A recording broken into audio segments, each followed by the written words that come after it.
Brand new banger.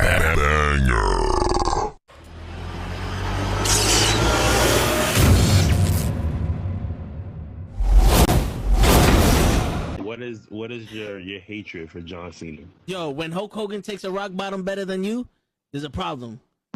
There's a problem. My man. All right, so give me the camera. One rock bottom. Yo, no, it's more than that. Show, give me the camera. I got the fucking camera.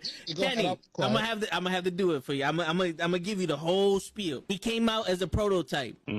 Whatever. You know, he slaps Kurt Angle. Ruthless aggression. I'm not into that. Whatever. He comes out as a rapper. I'm like, okay, all right, I could dig it. You know, he's from Boston, so that's a strike. You know, us New Yorkers, we don't fuck with Boston too much, but you know what? I'll look over that. He's doing his thing. Something original. Some I could, you know, there's something different. It's entertaining. Comes around, and my man has a choice between The Big Show, Kane, or Shawn Michaels. And he gives the most pussiest promo I've ever heard in my life. I will never forgive this. And he's on some, well, you know, I don't want to fight The Big Show because, you know, he's a huge guy, and, you know, you got the Big Red Machine who wants to fight him, and Shawn Michaels is a legend. Fuck that, bro. You already beat all these motherfuckers already. Her return on SmackDown. Okay. So I definitely read some rumors about that. Because for whatever reason, and I don't know Cody's reason, you turn around and go back, and people are gonna be, you destroyed thrones, and you go back?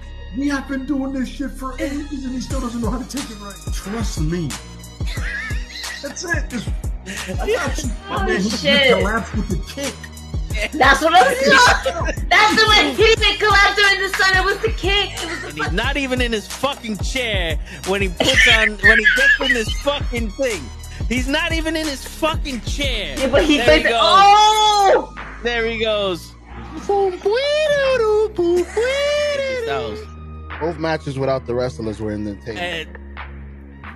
And on that note, everyone, it's your friendly neighborhood. I stay loose, I stay hype. I stay loose, I stay hype. I stay loose, I stay hype. I could do this all night, cause I do what I like. Yeah, I do what I like. Yeah, I do what I like. Sipping goose, sip is right. And I go with the flow. Yeah, I go with the flow. Yeah, I go with the flow. Cause I know I'm the show. In the zone, here I go. In the zone, here I go. In the zone, here I go. Yeah, they know I'm a pro.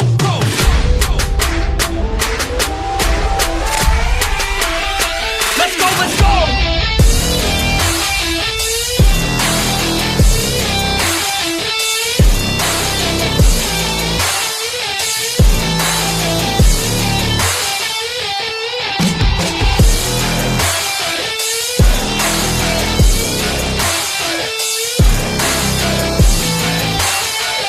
Yeah! Let's go! Here I go, I get lit, I get hyped for this shit. Right.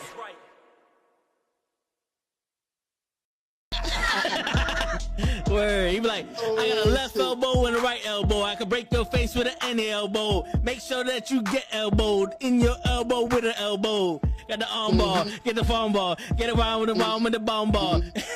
Daddy's gonna take you to Jersey Shore. This fucking piece of shit. Yo, I don't know what the fuck is going on. Yo, dude.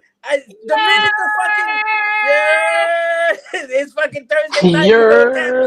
It's Wrestling with Knuckleheads. The minute I started the intro, my fucking camera didn't want to work on the iPad no more. So now I'm using the iPad fucking camera. Okay. And I'm trying to type to y'all, and this shit's resetting on me. And I'm like, Ray, change your name. You're not toe tags. I didn't notice it again. I was like, what the... Yo, we were here for like 45 minutes before this. I was about to be toe tags on the podcast for some reason. Word. The whole time. Fucking Pete comes into some chaos. What's going on, Pete? Listen, it wouldn't be a Knuckleheads Thursday without a little chaos. Yo, fucking That's facts. so true. Fucking facts. I don't know what the fuck. If everything went perfectly, I'd be worried. Ladies and gentlemen, the owner of We Are Wrestling, Mr. Pete Rosado. Bam, bam, bam, bam. I don't have my sounds, so we're just gonna. You're gonna have to. Well, Cho, I never have to worry about these things. I never have to worry about my internet service. I never have to worry about my camera quality. I never have to worry about a dropped phone call because I have impeccable service from T-Mobile, the only phone provider that you could depend on. I got T-Mobile too. It's just Optimum does my other shit. Oh shit! Well, what's going on, Pete? God. Not me trying to shill for a corporate sponsorship, Gigi. I see that. Welcome to the T-Mobile, show. the official Yes. cellular service Oh of my We Are God. Wrestling. Ray, to your question, I'm enjoying a nice cold beverage. I'm over here looking at some pictures of times that you and I used to spend together, putting together incredible wrestling shows. Because I'm trying to do everything I can to live in the memory of you surviving. Because tomorrow you're gonna die. Yeah, you won't die. You gonna die, boy.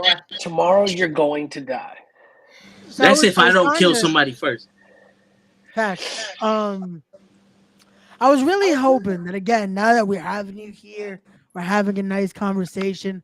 We're about to promote all things.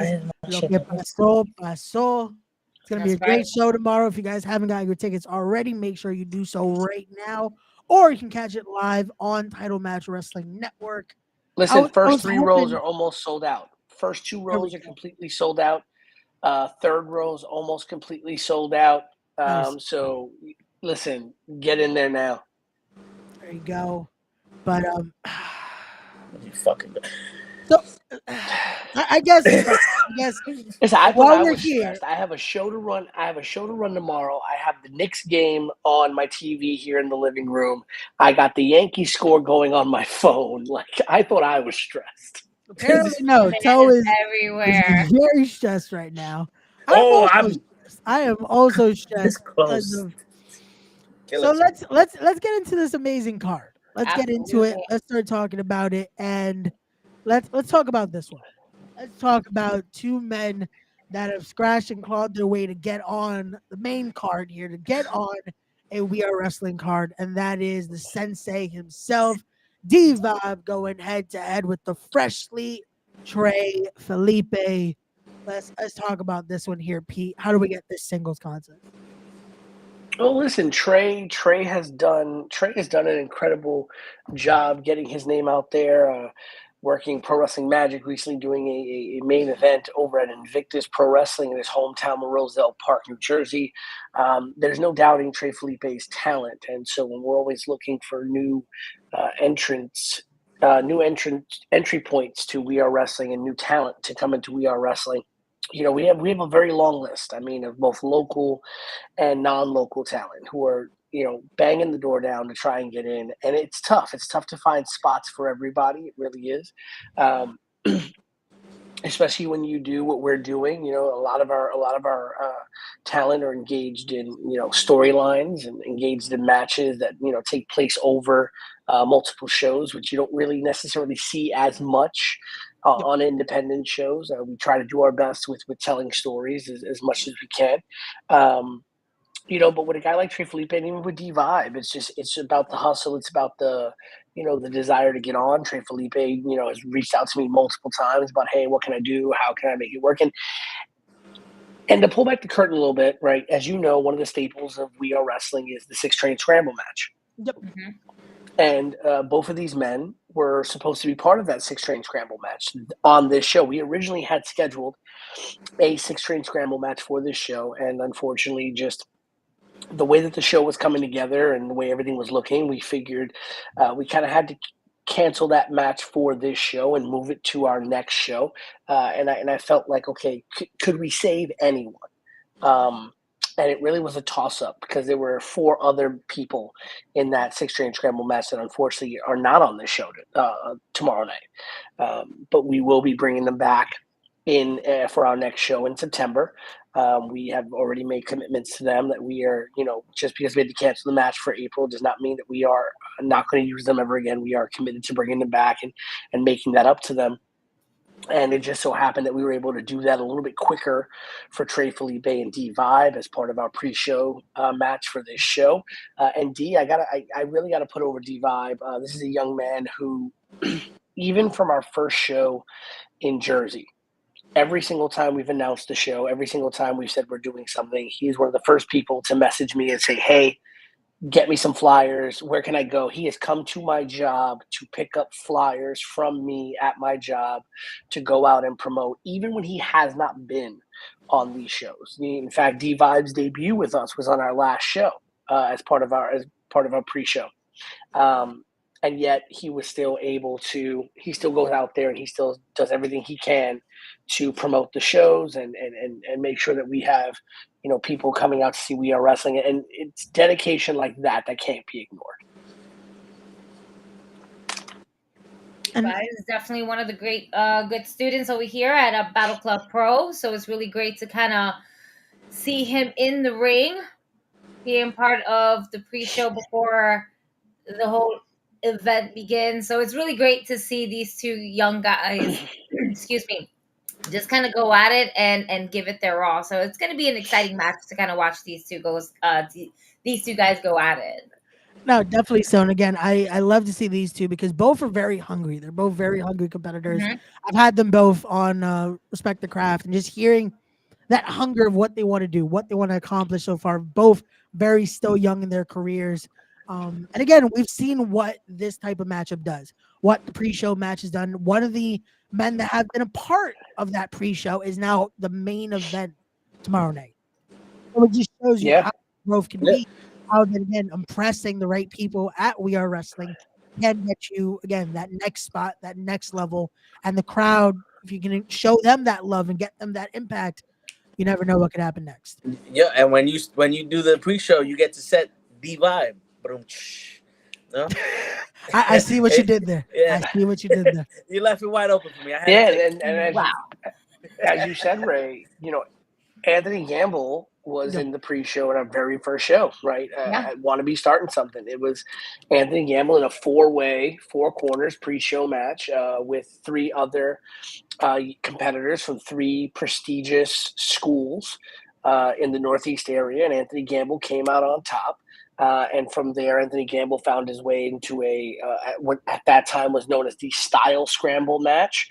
Yep. And from there, found his way onto other matches. And eventually now, as you said, in the main event, in this huge main event, I might add, tomorrow night at Loque Paso. We've seen other individuals make it from the pre-show to the main show. In fact, another gentleman we're going to talk about later tonight, Stan Michael. Stan Michael was on our pre-show as well, and he is now part of our rotation and part of our talent roster for our shows. Made his main roster debut in that 6-train scramble match at Don't Call It a Comeback, and then now he is here in a one-on-one match against Ben Rutan tomorrow night. So it's about that progression. It's about understanding hey, what are the opportunities that I have? How can I make the most of those opportunities? And I should be, Jordan. I should be the very first pick in the draft tomorrow night. You would make an awesome first pick, Pete. Can I be drafted? I think I would. I don't have to be in my match tomorrow, but I digress. No. Listen, you can be drafted. That doesn't necessarily mean you start that night. See, you have to go through hell. Is that not how that works? Like you get drafted, that's it. You leave the. No, the only thing that's guaranteed is if I send you an email, you get fucking signed. Can you please send me an email before tomorrow night? Listen, I was told not to send you any emails until after Friday night. Listen, and Ray, and what it's upsetting, right? Because listen, Ray, I got to give you a little bit of credit, right? I got to give you a little bit of credit. I got to give credit where credit is due. You went out there and put your neck out, and granted, albeit as crazy of an idea as this was, you threw a Hail Mary pass. And you said to Dan Moff, I'll get you a title match. I'll do everything I can to get you a We Are Wrestling Grand Championship match. And if I can get you that, will you let me out of this match? And, to his credit, Moff said yes. But I think, Moff, like everybody else, the minute they heard that, kind of knew, That's a really big needle, really small needle, and a very big haystack. I got a better chance of getting Sasha's number than you getting my for title shot. See, I thought again people would have my back in this because I know a lot of the great members of management that We Are Wrestling, and no one wants to return my phone call. So here you go again, thinking, and we told you time in and time out that was your problem in the first place. Thinking is not why are good you for even thinking? What's wrong with you? But it's okay. We're gonna get to that match in a little bit. I don't want to jump the gun with that one. Should let Gigi do his thinking. Listen, you might have found a way out of this by that. Don't worry. I will be there for you to laugh, but we'll discuss about that later. Yeah, we'll jump to that later. And for the non-Spanish people, lo que pasó means like, subscribe, and follow the Knucklehead Network. I know it's weird for we are wrestling to name their show like and subscribe to follow the Knucklehead Network, but they did it as a favor to us, and it just sounds better in Spanish. Okay, Pete, we apologize for Toe. That is not what our friend says. But we're gonna keep going because as well tomorrow night is such a special event because it is the beginning of the Tag Team Championship Tournament. So I want to start with this one right here, as it will be the team of Prolific, Lariat Do, Ruthless Lala, and the American Gangster himself, Isaiah Wolf, taking on the Audacity, Micah, and Seth Cortez. This one I'm looking forward to see because this is a matchup that usually you don't get to see because for the Prolific, you see them more in this neck of the woods. You see them more in the Jersey area with the Audacity. You see them more in that Long Island-based area. So to get to see them finally collide here is going to be an interesting combination tomorrow night. Word. Yeah, I mean, the Audacity, former NYWC Tag Team Champions, prolific tag team champions in multiple different companies around the independents, and the Audacity really running their way up that tag team ladder in and around the New York City area. I've been fans of the Audacity for a while. I mean, from the first moment I saw them come out, I mean, I'm a huge Casey Jones fan from the original Ninja Turtles. So seeing the look immediately caught me. And then seeing them in the ring, they're fluid. They're brothers. So they have that chemistry that it just comes differently. It's not just tag team chemistry. It's, I've known this person, since I was born chemistry. And listen, an exchange of words between the two teams happened this week. And, we know Lala likes to talk. We know, Wolf likes to talk. And Micah and Seth were not two gentlemen to stay silent. So it's going to be very interesting to see what happens here. And one of the things that we look to do in this tag team tournament is we looked for teams with resumes, right? There were a couple of wild card teams that came in, the Golden Glovers in there, a bit of a wild card team, but someone that had something that we were looking for. And there were a lot of teams that we had to cut from this tournament. One of the teams I'll mention here live on air, the Batiri. The Batiri were in the discussion to be part of this tag team tournament. Two gentlemen that have been running roughshod on professional wrestling and independent wrestling for well over a decade and a half, and just laying waste everywhere they go.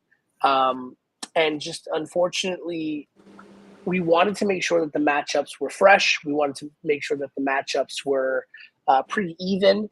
And we wanted to make sure that this tournament in and of itself, was very unpredictable.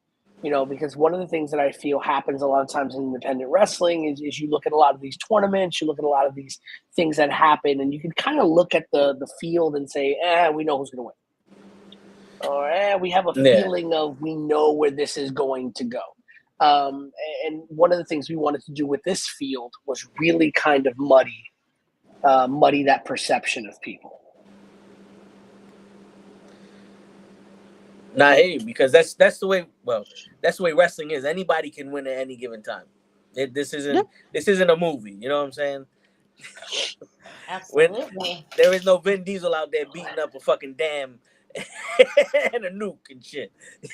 No, but again, and it's a motivating factor here to be crowned the inaugural We Are Wrestling Tag Team Champions and to have those bragging rights again to be that first set. There's nothing that takes away from the team that's going to be able to become the first We Are Wrestling Tag Team Champions. They're going to be bursting that cherry, and they're going to be basically to go ahead and, like you said, the bragging rights behind it. Be like, we're the first ones. We're untouchable right now. You can't fucks with us. Yeah. Prolific is going to bring a lot of that, but I also feel like, the Audacity it's going to make sure that they're in it for a fight. Like, we're going to see a fight with these tag teams. And I think after the words that were shared this week, like Prolific again, it's no stranger to know that Prolific they'll give their comments. They'll let you know what they think about their opponents. And it ruffled the feathers there when it comes to the Audacity. They felt a little disrespected by Wolf and Lala's comments to the point of, again, they said, hey, we don't care what you think. We're going to show you why everyone else does care about the Audacity tomorrow night at Lo Que Paso Paso. Yeah, listen, the NYWC Tag Team Championships are not an easy pair of tag team championships to hold. I mean, that is a pair of tag team championships that as of this year have been around for 21 years. And we have seen, a multitude of teams, hold those tag team championships. In fact, going all the way back to, guys like Mikey Whipwreck, Rob Echoes, Dickie Rods, Brian Myers, and Tony Nese, Trent Beretta. He goes. Prince Nana was a NYWC Tag Team Champion for over 200 days. And two guys that I really watched when I first started my time in this business. You got guys like Flawless and Lawless, Blake Morris and Rex Lawless, Milk Chocolate, Team Tremendous. They're the names, the people who have held the NYWC Tag Team Championships, is as vast as it can be. And so the Audacity, having their names etched in that history as well, is not something that comes easy. So they are in for a fight. I believe they are coming in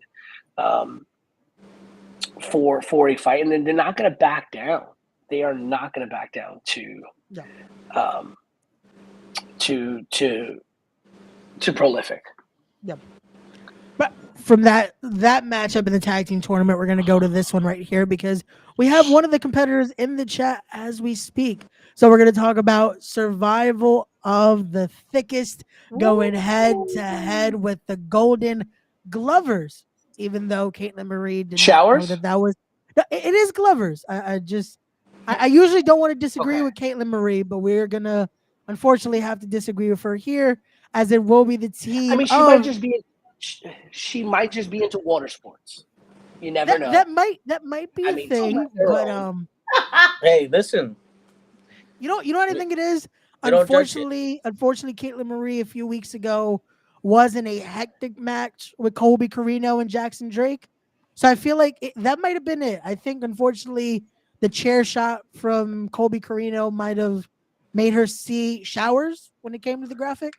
But it is Golden Glovers. It is Golden Glovers. See what happens? See what happens, Gigi? He talks, and he just goes, here's the line, and then Ray goes over the line, and then he wonders why he gets in trouble. But this is why he's going to get his match in with Moff, and this is why he's going to get his ass handed to him, because he likes to put his foot in his mouth when we are talking about the survival of the thickest. Like, come on. Like, don't get me wrong. I love me the Golden the Golden Glovers, like that, the tag team, not to be done on me. All right, let's just come correct over here.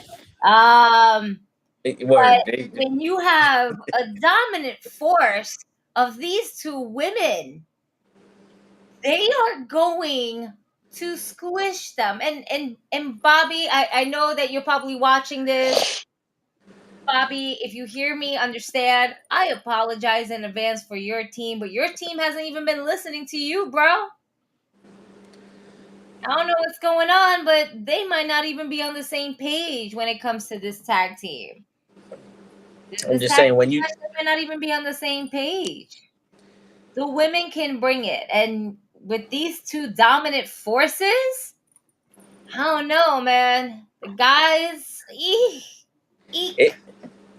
it's hard And to go apparently, against as you hear Sammy Chaos say in the chat as you read there, apparently we found out this week that there was an So Caitlin Marie and Sammy Chaos have tagged before, but never really had a tag team name. So it's just been Sammy Chaos and Caitlin Marie.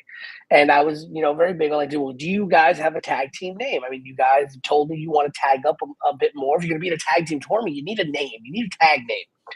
And apparently they were going through a couple of things while they did land on Survival of the Thickest. Apparently the name that almost got picked was Butt Stuff and Pain.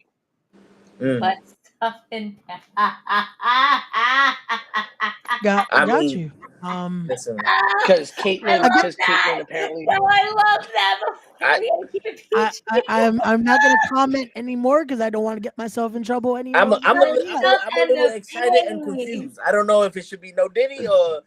No, we're gonna. Heavens. Who's doing the butt stuff and who got the pain? I don't know what's going on there.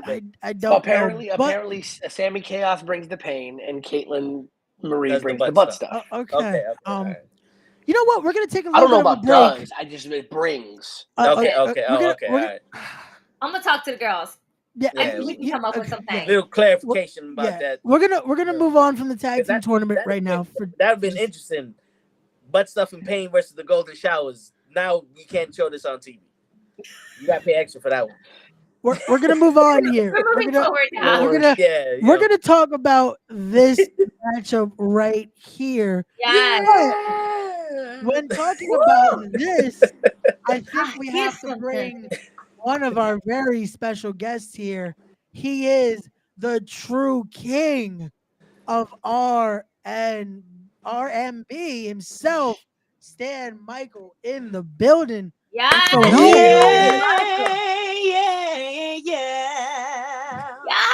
honey. Yes. Sing it, brother. Shit. Thank y'all for having me on this lovely, lovely evening to y'all. Thank you. Thank you for joining us. Yeah. I gotta say something. Hold on. Before Fast and the Furious decided to go down my block. They thought it was a concert going on over here. They thought it was a concert. They're all driving up to the front. Your diss track. Oh my God. Can we just dive into this diss track using the Kanye beat? Because, bruh, that was sick, man. Oh my God, I felt that in my soul. I appreciate it. Honestly, I just had to kind of keep the momentum going from the last show. I kind of kept it up. I kind of popped out the box, jumped out the window, and hollered at everybody heading into the 6 train scramble. So, we got to keep that same energy. You feel me? I hear that. Well then, Stan, I hope you can keep that same energy right now because I'm going to bring in another very special guest. The man that you'll be facing tomorrow night. He is my brother, the hype beast himself, Ben Rutan. GG, do you have anything stronger? I should have been better prepared. I'm here. How you doing, Ben? I'm doing good. Feel even better now seeing Stan. Good to see you, brother. Good to see you. Yeah. I try to put myself in between them to, put a barrier, but my shit's fucking up. No. Keep it right here. Keep it right here. Okay. Keep it right here. We're good together. That's how it looks. Oh, wow. So both of you guys have this matchup tomorrow. Now, we were there at We Are Wrestling's last event to see both of you guys go at it. And Ben, you were talking mad shit about Sammy Chaos. And saying that I wasted my money on her, even though she did some moves on you. But you did do a final move on her before Mr. Stan Michael here decided to put that final note on you, bruh. What's good with that? What happened? So, I had the match won before Stan stole the victory from me. Let's get that correct. No final note, no remix, no diss track, no nothing like that. That match was mine. That moment was mine. That opportunity was mine. And Stan stole it. That's why this is personal. Simple. That's a strong word. Yeah, it's crazy. It's crazy. You know, a lot of things been associated with me, but a thief ain't one of them. I don't need no ghostwriter. You know what I'm saying? Like I don't need to steal anything. I don't need. What happened was the true king stepped up and took what was rightfully his. You was lacking, my brother. Oh shit! What was he lacking? What was he? He was. What was he lacking? He was lacking what a lot of people, most people, are lacking. And this is why the House of Soul is here. They lack the soul. You feel me? Okay. We'll see. Stan, like I said, I like to leave it short, simple. So you can do all the remixes you want. You can do whatever song you want to make against me. But I gave you your moment this past week because you sung about me. But now you play your final song when it comes to tomorrow night. Simple as that. When I stomp out the House of Soul and I leave you under my kicks, that's the end of you. There's no more coming back to We Are Wrestling. My style is taking over this company, and Pete knows it. And Pete, look at me when I say this. You know damn right. You know damn right that this company is going to be taken over by me. My style is at the top of your champion, top of your top so-called talent. I'm there. See? Look at that. That's a damn shame. The damn shame. Wow. Listen, here's what I'm going to say, right? What I didn't see out of Stan Michael was nervousness. I didn't see fear. I don't see it out of Ben Rutan either. One thing that I expect tomorrow night is I expect a banger, right? One of these men is going to leave that ring with their hand raised. One of those men is going to be looking up at the lights. I really can't figure out. There is a reason why when we posted about this match, when we said that this match was happening, we said it was the two young lions of We Are Wrestling, right? I think there is a lot of truth to what Ben Rutan just said, right? But I think where Ben Rutan fails to see the bigger picture is both of these men have the capability and the potential to be top stars in We Are Wrestling. It's going to be a matter of who's going to make the most of the opportunities that are given to them. And if Ben can if Ben can capture a victory tomorrow night, then guess what? Stan's got one on him. He's got one on Stan. If Stan can capture a victory tomorrow night, then you got to wonder, maybe does Ben have to worry about his trajectory in We Are Wrestling? But I think no matter what, we're going to see a banger out of these two men. We know where Ben comes from. We know what his lineage is, what his pedigree is, right? It's like drafting somebody out of Alabama in the first round of the NFL draft, right? We know where his pedigree is. We know that Stan is a self-built man.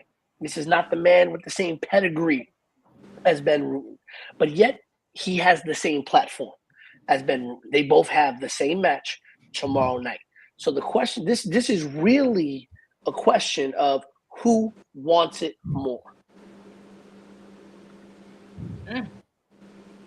We'll see about that. Tomorrow night, you'll definitely see about that. We're looking forward to this match. This seems just like a banger already. And the way Stan Michael just left is like, Word. he kind of heard from you, bruh. Is it because you're not? Does he feel like you're not up to his level, or is it because he ain't got time for it? No, it's because Stan is too busy worrying about what he's gonna sing before and after. And a lot of people could say, "Oh, Ben is probably too worried about what he's gonna wear tomorrow," but that's not it. I have revenge to seek for. I'm making sure that I'm taking over this company, and it starts tomorrow by defeating Stan and letting him walk out of this and never come back.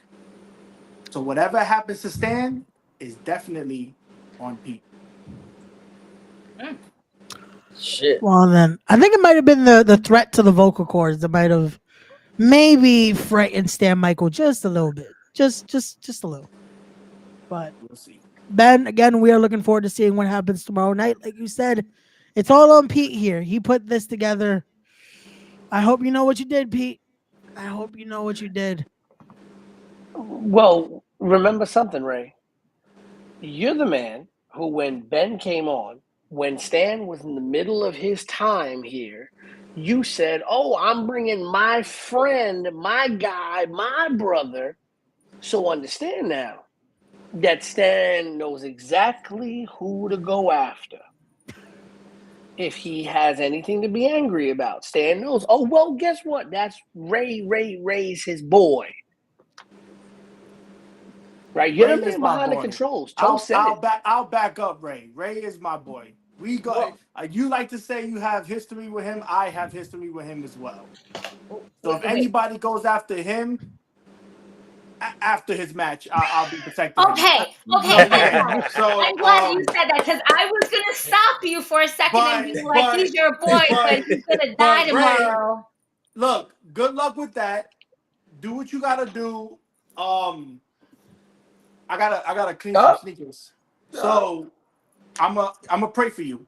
I told you about that, right? Yeah, you told me yesterday. I appreciate that. Everybody's gonna pray for Ray. We thank you, Ben. We'll see you tomorrow. Coming back now. We're all gonna pray. Stan Michael's gonna sing at the funeral. Listen. That just shows you, man.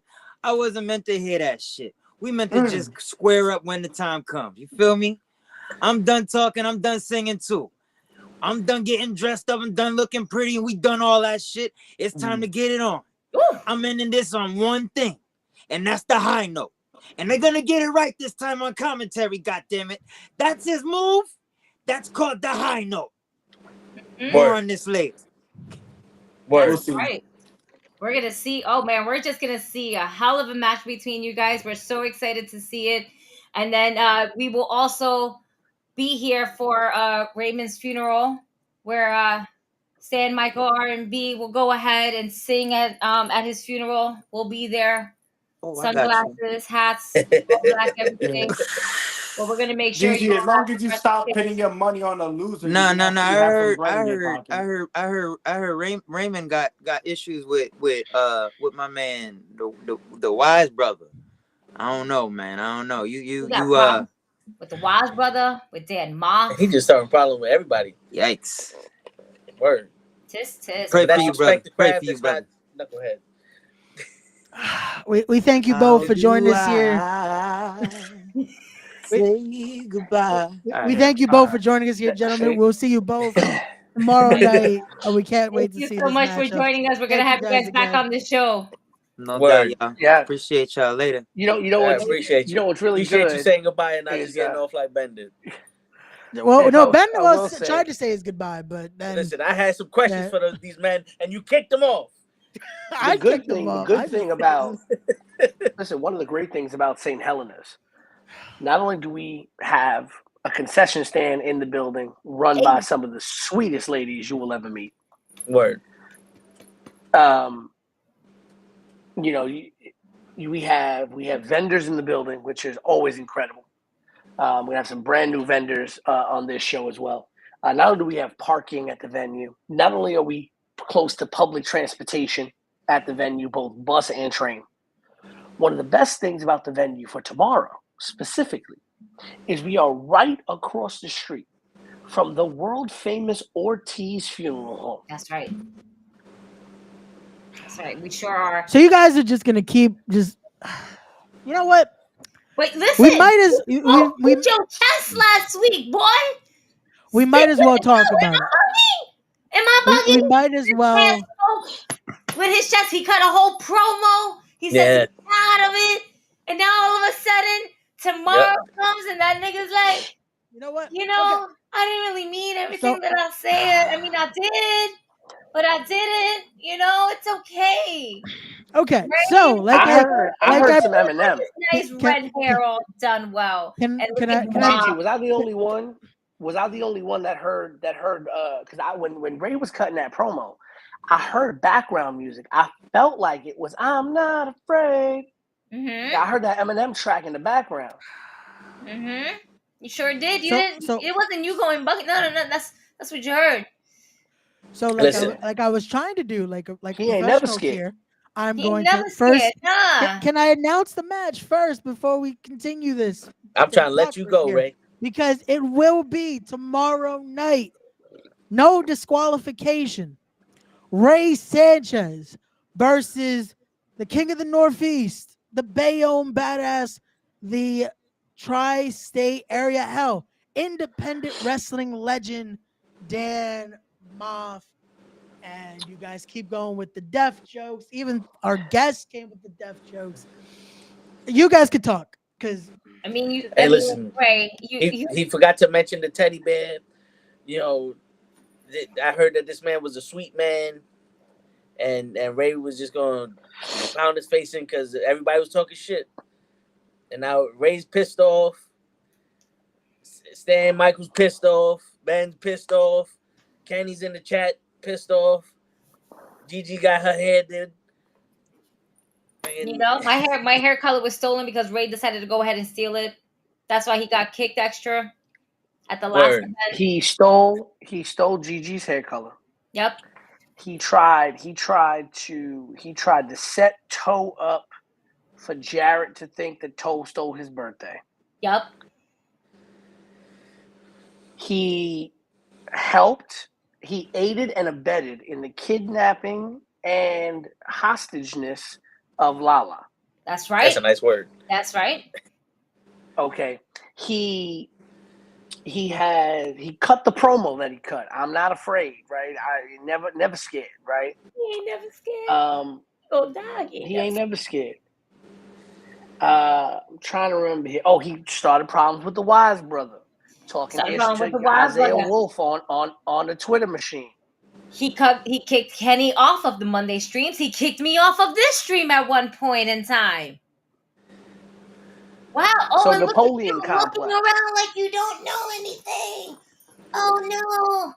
My lies have started to come up and they're coming for me. Ray is barely an inch taller than Gigi's daughter, and he has a bigger Napoleon complex. Damn. Damn. Gigi's daughter is tall though. No, she is. She's tall. Okay. Oh, Big Brother said to send him the link. Oh, I got you, bro. Ray, what bothers me the most is that Ray goes about asking. See, I'm not bothered at the fact that Ray ran his mouth. I'm glad the man's balls finally dropped down far enough for him to cut the promo that he cut. I'm glad that he did what he did. I have no problem that he got himself involved with Moff or with Dre or with Lala. Listen, I have no problem with all those things. The problem that I have, that everybody has with Ray, is that Ray likes to act like the deer in the headlights. Like, woe is me. What did I do? Me? I did nothing. I'm just a broadcast professional. I'm just a podcaster. Yeah, Pete, I'm you just done? this. I'm just that. Pete, you done? Go ahead, Ray. Go ahead, Ray. Thank you. Because you know what? I have to say, we're gonna. You know what we're gonna do?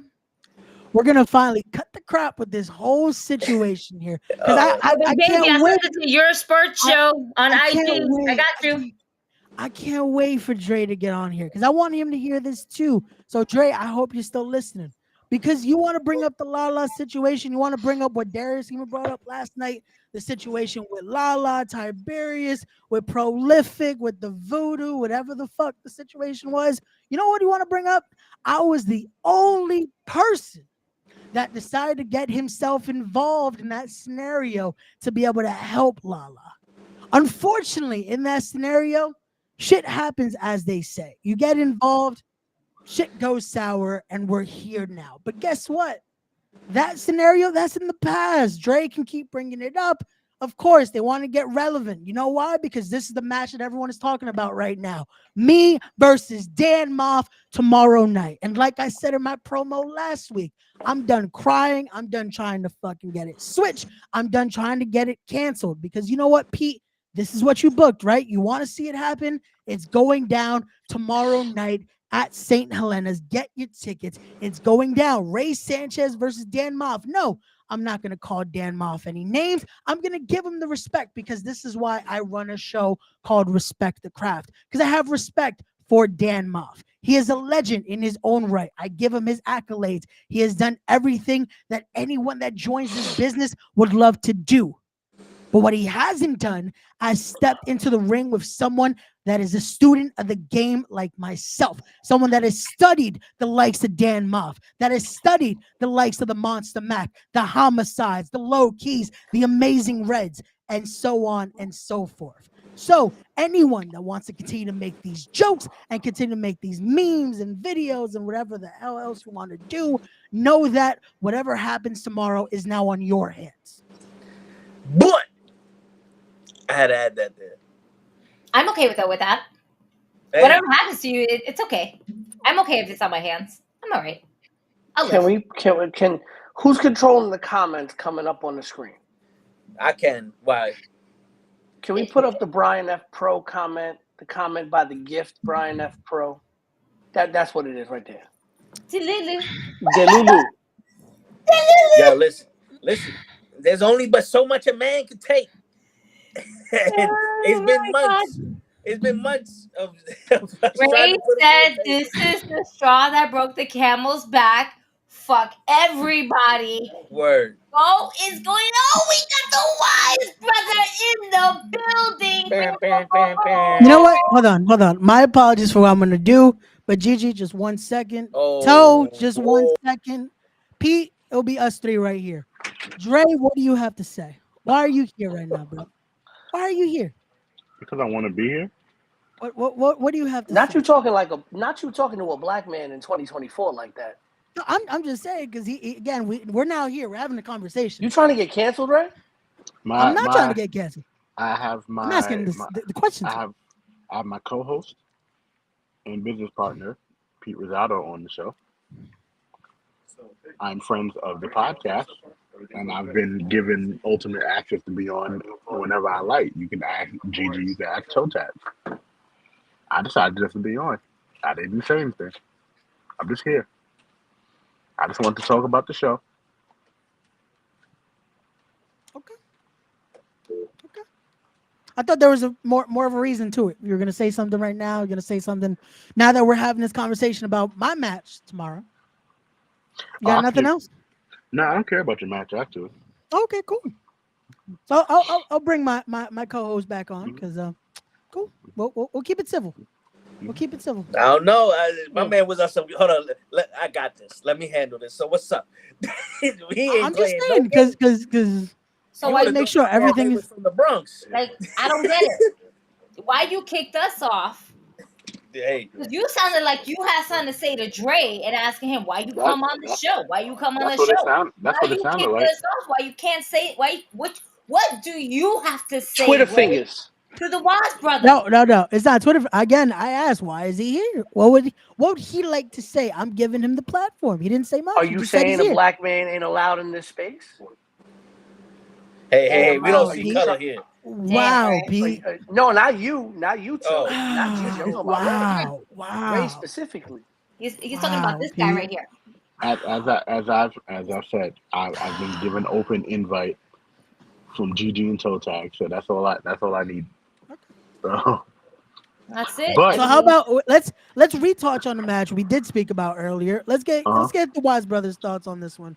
Dre, your thoughts on this matchup right here, because we've heard prolific side of things with Lala and Wolf. We've heard what the Audacity has to say. Now, can we get a comment here from the Wise Brother himself? Well, we're just trying to be the first tag team championship at We Are Wrestling. We've helped build the foundation of We Are Wrestling from the first show all the way up until now. We will continue on doing that into the future, and this is the first step to it. Eventually, we want Prolific to have all the gold in We Are Wrestling, but right now, we're going to start off with the tag team championships. How the fuck you got a thumbs down emoji on your screen? Apparently, he accidentally did that, so it popped up. Okay. They didn't answer me yet. The fuck going on here? I was like, time out. There's too much shit going on over here. Right. There's another one where you do this or like this. Yeah. There's a couple of them, but okay, shit. Yeah, I feel like it is our time. We said 2024. We're getting back to the drip set. We want titles, and this is the best way to start out.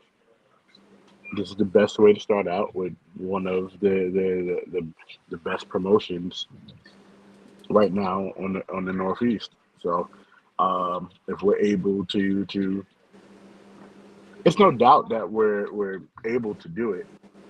It's just like, we don't get paid by the hour either. Well, this is round now, one. I will say, so I imagine it's. I will say that. Well, speaking about that, Ray, I will say that Prolific did dodge a bit of a bullet, right? So I will be completely transparent as to how we put together the brackets for this tournament in order to make sure that there was no bias and any sense of impropriety. We actually took all 8 teams and we put it into a randomizer. We put them into a randomizer online. We put the 8 teams into a randomizer. We told it the kind of setup we wanted it to create. It's almost like a Chat GPT AI kind of thing. Nice. And we asked the randomizer to create the brackets for us. And, but Prolific did dodge a bit of a bullet because in the second round, if they were to make the second round, if Prolific defeats Audacity in round 1 this Friday, then in September in round 2, they face the winner of Risen Nasty versus Time Bomb, Pat Dynamite and Griffin McCoy. When I say they dodged a bit of a bullet, they won't meet a team like the Rep. If the Rep is to make it into the second round, and I think that's what one of those teams that like Prolific and the Rep have a lot of history. But it doesn't matter where we meet them at. It doesn't matter where we meet them at. It's not us dodging the bullet. It's actually them dodging the bullet from meeting us. Like, it's definitely a bullet, them dodging the bullet from us. Because at the end of the day, we've had our wars, our battles with the Rep, but the Rep already knows what it is. Like I said, we haven't faced Risen Nasty yet, but they'll see what it is. Every team in this tournament is going to see why we call ourselves the Drip Set, why we are the premier tag team in all of wrestling right now. Not you. I hear that. Right. Understood. Nice. Much love to Main Event Rembrandt though in the chat. Threw that comment out to Gigi. Shout out to I seen his promo on Battle Club X. I seen him talking it up to one of the boys in the ring. Like, he's inspirational, man. Mm-hmm. A lot of people sleeping on Rembrandt. Don't sleep on Rembrandt. You know what? Since on that, shouts to Rembrandt and the rest of Federated, the people who tell the truth over there at Battle Club Federated. Yes. Absolutely. Shout out to them. Ray, you got any last words you want to say to the Wise Brothers, since you wanted to go ahead and you had the full screen to yourself. You were tired of hearing everybody's mouth. You got tired of I gave my comment. I already said what I needed to say. I thought, again, the Wise Brother would say something to me because when we were on Twitter, he had a lot to say. Because all I was doing something that he does, and that is support those that are close to him. Because I don't know if you guys saw on Twitter, I decided I wanted to share my love for my best friend, Dr. Sleep, Anthony Gangone, who is going to be wrestling on Cinco de Mayo. So I decided to say that it's going to be a little bit of again, it's not going to be an easy night. I wouldn't say that either. Isaiah Wolf is not a slouch, but I did say a little bit of a spoiler that Isaiah Wolf will be put to sleep on Cinco de Mayo. Oh. See, the crazy part, the crazy part of that is, we can promote matches, without saying, things like, oh, Isaiah Wolf is going to be put to sleep or anything like that. Because if my memory recalls, your guy Gangone got into some business that wasn't his. If we're gonna keep it a buck, and if we're gonna do that, then let's start with the actual history. Anthony Gangone was doing what was rightfully his to do because last I checked, Anthony Gangone is still undefeated since his return to CZW. So what does that mean? He should be in the rightful contention to be the next challenger for that CZW Heavyweight Championship. Am I wrong? I mean, but when he was trying sense. to establish that, Same who gate, was same it gate, that interrupted same gate. who? Excuse me? How wise, brother? I didn't hear you. I said, who was it that interrupted who when Anthony Gangone was trying to do what again? He was rightfully his time, his scheduled time at CZW. Who was it that decided to be disrespectful and interrupt Dr. Sleep? Can you tell us that? This is also after, Anthony Gangone again No, involved himself into business that wasn't. No. Let's if we go back to the tape, it all started because of Isaiah Wolf. He decided to put his nose where it did not belong, and this is where it all begins. I mean, the world title is his business. So, but at the end I'm of just the day, saying again, Anthony Gangone has not suffered a loss. Last I checked, your boy got a little too distracted against Aaron Ash, and he had an opportunity right there. He could have been the one facing Rich Swann. Why was he distracted? Why was he distracted? Hey, we don't push the buttons at CZW. We didn't control the video. It just happened to play. Shit. Listen, be that as it may, the glaring thing that stuck out to me is the fact that you were threatened by 3 different members of Prolific, right? Your boss, your boy, your best friend. That's the thing there. He is not my boss. He is my best friend. We don't have to say I work with him. I don't. We are two very own individuals. That's fine. But if that's your best friend and that's someone that's in Kane Industries, they should also, jump to your defense, right? That's 2 different people that you've been aligned with that hasn't jumped to your defense. Tiberius and now Mr. Gangone. Oh my. So what's going on? You have allegiance to losers, right? The people who don't want to defend you, right?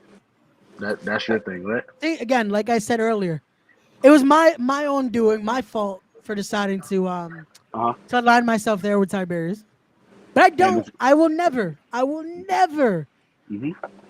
be at fault for aligning myself with Anthony Gangone. Because like I said, that is my best friend.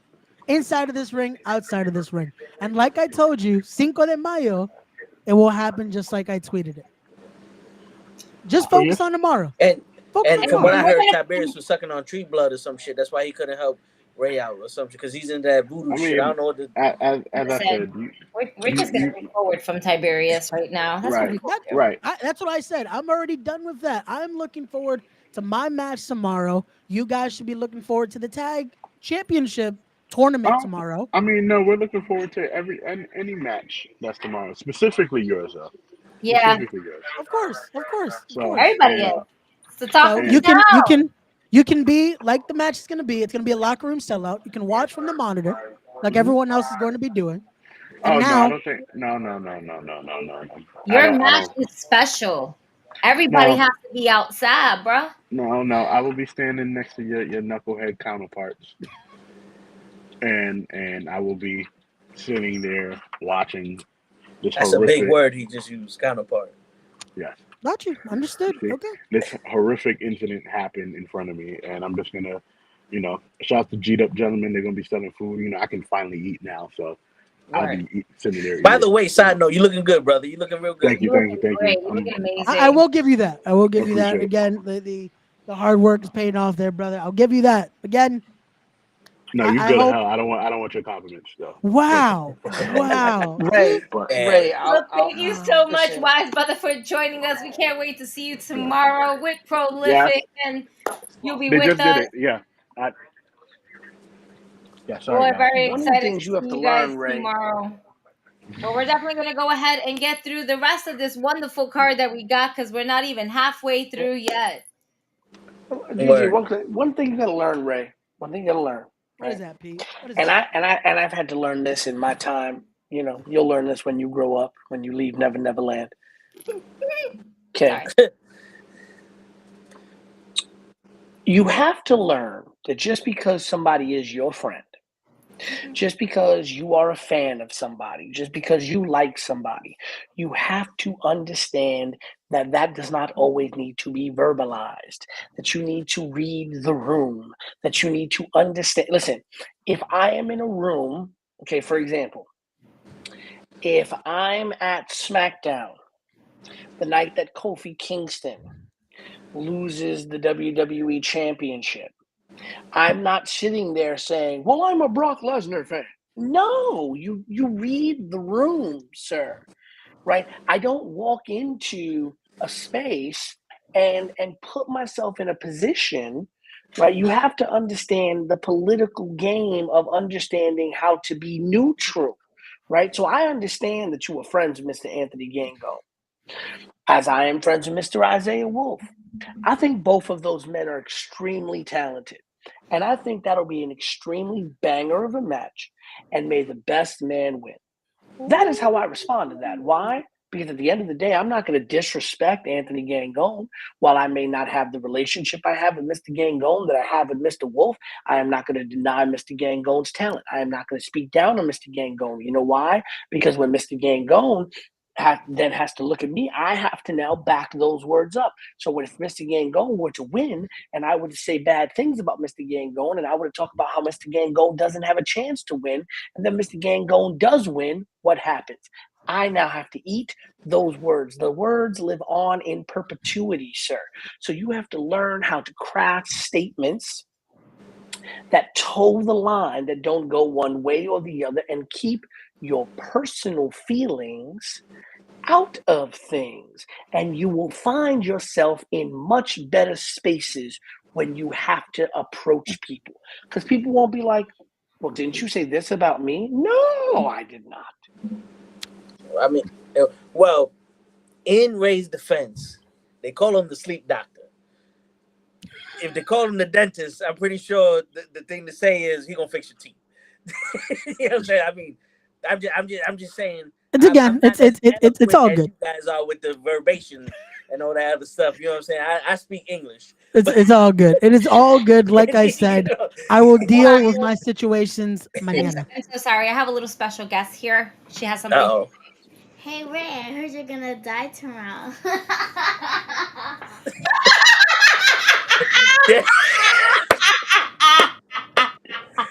I thought that shit was. So was like, fuck, it's me again. I thought you were coming at me. I just want to say, I almost wish she was of age, because if she was of age, I would talk to the New York State Athletic Commission about making her the special guest referee for that match, because her counting the 1, 2, 3 would be so much special. Oh, yeah, it would be. But he's going to die. Toe. I'm I ain't do it tomorrow. Everybody I'm Toe going to die too. Toe going to die too. No, but that before Ray. We have to watch Ray die first. You ain't Somebody got to take y'all home. I'll record it for you. Yeah. The evil laugh. What? Toe gonna die, Ray gonna die, everybody gonna die.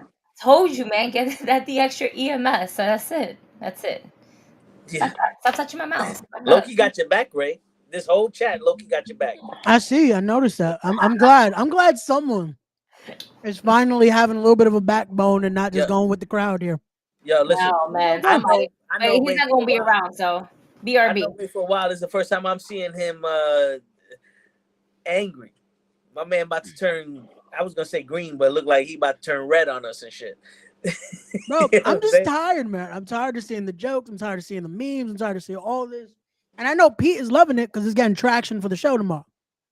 I can't blame him on that. Listen, controversy creates cash. It sure does. You know, it sure does. At least I know how to front. At least I know how to front bump and not back bump when somebody hits me in the kidneys. We're gonna keep going here.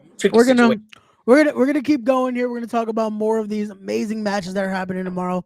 Let's talk about another tag team tournament matchup, as it will be Brick City going head to head with the Rep.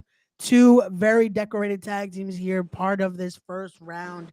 And I feel like this is one where this could be a true show stealer right here between these two. Again, very decorated tag teams. Their run sheets of just how much both have accomplished so far in their careers. It goes for miles. And it's a great first round here. It's one of those where it's like this could have possibly been the finals if it would have been set up any other way. And this right here is a round 1 matchup. Yeah, I mean these two teams. It's now what I will kind of, I guess, spoil a little bit. The plan is for us to have 2 first round tag team matches in the first half of the show, 2 first round tag team matches in the second half of the show to kind of spread it out across the show. Gotcha. And the Rep in Brick City, that's going to be a hard hitting matchup. That is going to be a very hard hitting matchup. Nothing more about the Rep needs to be said than their name. They are what they say they are. They are 2 hard hitting gentlemen. That's their Rep. Yeah.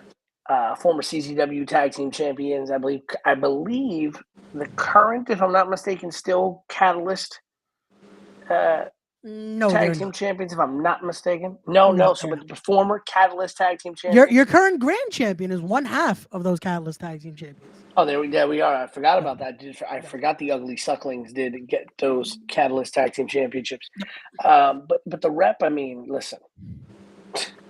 What are you going to say about, Nate Carter or Dave McCall? I mean, those 2 men individually are absolutely scary. Yes. And then together, it's a lot. If I'm looking at, here we go. They are the current former Catalyst tag team champions, former NYWC tag team champions, former CZW tag team champions, former Wrestlers Lab tag team champions, current SPO tag team champions. So these men have held 5 different companies' tag team titles. And a multitude of times too. Of times. So it's easily has to be positioned as one of the top teams in this tournament. Yes, definitely so. And again, Brick City though, they've been making their waves. They've denounced the boys side of the team. They are now truly trying to make that dominant statement for themselves as Brick City. They want to be taken serious. Yes. They want to be proven to be a dominant team. And we saw it at the last show, that war they went into, joining Lucas Chase there, going ahead against 3 men that we know very well in Jorge Santi, in Anthony Gamble, in Mike Law. And again, that war it might have almost lost you St. Helena's with how hard they were going in that way. And it's a scenario of, we're seeing it again, though. This is going to be a hard-hitting match. This is going to be possibly that show stealer. And this is going to be one where, depending on the spot, it could set the tone for what the rest of the card needs to be when it comes to this. Yeah. This card tomorrow night. Shit, it sounds like what my man Gorilla Monsoon would say. We got the who's who of the tag team division here in this tournament, and it will be happening on Friday night. Yeah, this is 2. While being a little bit, putting a little extra shine on it, this is kind of almost like a Demolition meets Legion of Doom kind of caliber match in terms of like the level of hard hitting, the level of nastiness, the level of destruction you're going to get. And again, Brick City in this match, as virtue of helping Lucas Chase in that 6-person tag team match at Don't Call It a Comeback. Remember, that match not only determined who would pick the stipulation for Anthony Gamble versus Lucas Chase tomorrow night, but Lucas also gave Brick City something. He said, listen, you answered the call. I needed 2 partners. You came to my aid. Victorium came to We Are Wrestling. You helped me get it done. So I got you into the tag team tournament. So a lot going on there as well. Can they carry that on their own in this territory. Now we've seen what they can do at Wrestling Open, and again, we spoke about this a little bit with Ben Ruin earlier. The pedigree, right? Both of these young men out of the Create a Pro program, out of the Jersey arm of Create a Pro, the Wrestle Pro program out here. They have arms in Long Island and arms in Jersey, and we have seen the talent that has come out of there. And Brick City, just another one of those incredible talents to come out of there. I think this might be quite possibly in the running for match of the night, if not match of the first round of the tournament. No, I agree. Again, it's one of those where it's going to be must see. It's going to be a match that I feel like people are going to be talking about not only for the night, but possibly the weekend, because it is going to be a hell of a tag team contest. But again, we still have two more that we have to, technically one more that we have to touch on when it comes to the tag team tournament. So let's get into that one. We touched on it a little bit. We touched on just what this could possibly mean for the second round, and that is going to be this one right here, as it will be the team of Riz and Nasty going head to head with the newly named Time Bomb. And I love this, though. I want to talk about that just because why I had to say the newly named, because you see the evolution, you see the transformation of Pat Dynamite and Griffin McCoy. These two, they're no strangers to, especially the tri-state area, both members of what was once known as Young, Dumb, and Broke. But that group, again, a very successful group, all members now doing their own things and being very successful at it. It is no stranger to what Jordan Oliver is doing now. Amazing things, holding gold everywhere he goes, excursions all around Europe and killing it everywhere. But you look at then the likes of Charlie Tiger as well, doing his thing everywhere he goes. But now we have Pat Dynamite, who decided he wanted to switch things up. He wanted to step out of the shadow of just being a Ellis Taylor, just being, Young, Dumb, and Broke's Ellis Taylor, now being himself, being Pat Dynamite here. And then Griffin McCoy saying it's top guy time. He wants to be on that level of people just saying, Jordan Oliver was the main guy of the group. No, Griffin McCoy wants to show that he is at that level, if not better than Jordan Oliver here. And this pairing, I'm looking forward to see what happens, because I don't know if they're still in that same connection, though, because they've had their own issues as of late everywhere in the tri-state area as well. But they go in it against a well-oiled machine in Riz and Nasty, who have been taking over up north in Canada. They've been doing their thing, and they look to do it here at We Are Wrestling. For sure. Yeah, I mean, go ahead, Gigi. If that's not putting somebody over, I don't know what it is. No, you got it, Gigi. Go ahead. Riz and Nasty has been showing us what they can do. We both know what they can do in the ring. We kind of got a little taste of it the last time that we were wrestling, where, Chris Martin wasn't really trying to be involved in the match, but eventually got involved in the match. And to see them be like the solidified tag team right now against Time Bomb, it's going to be interesting to see how this plays out.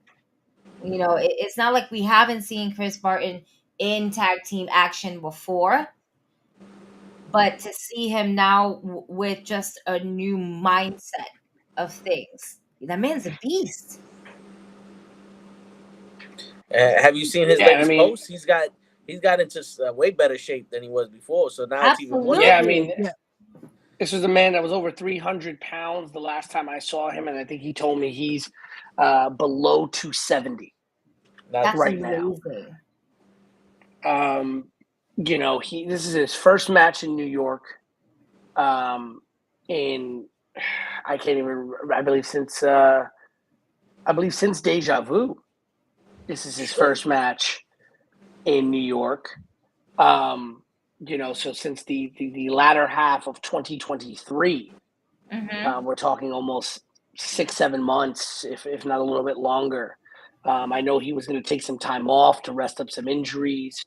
I know there were some international tours that didn't coalesce the way that they were supposed to, but things that are still in the conversation stages for one Chris Barton.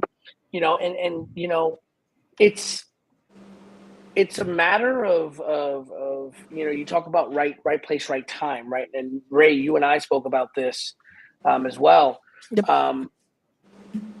Dominic De Niro and Chris Barton kind of decided, hey, we kind of want to go our separate ways for a little while. Yep. And fine. As men, they decided to go their separate ways.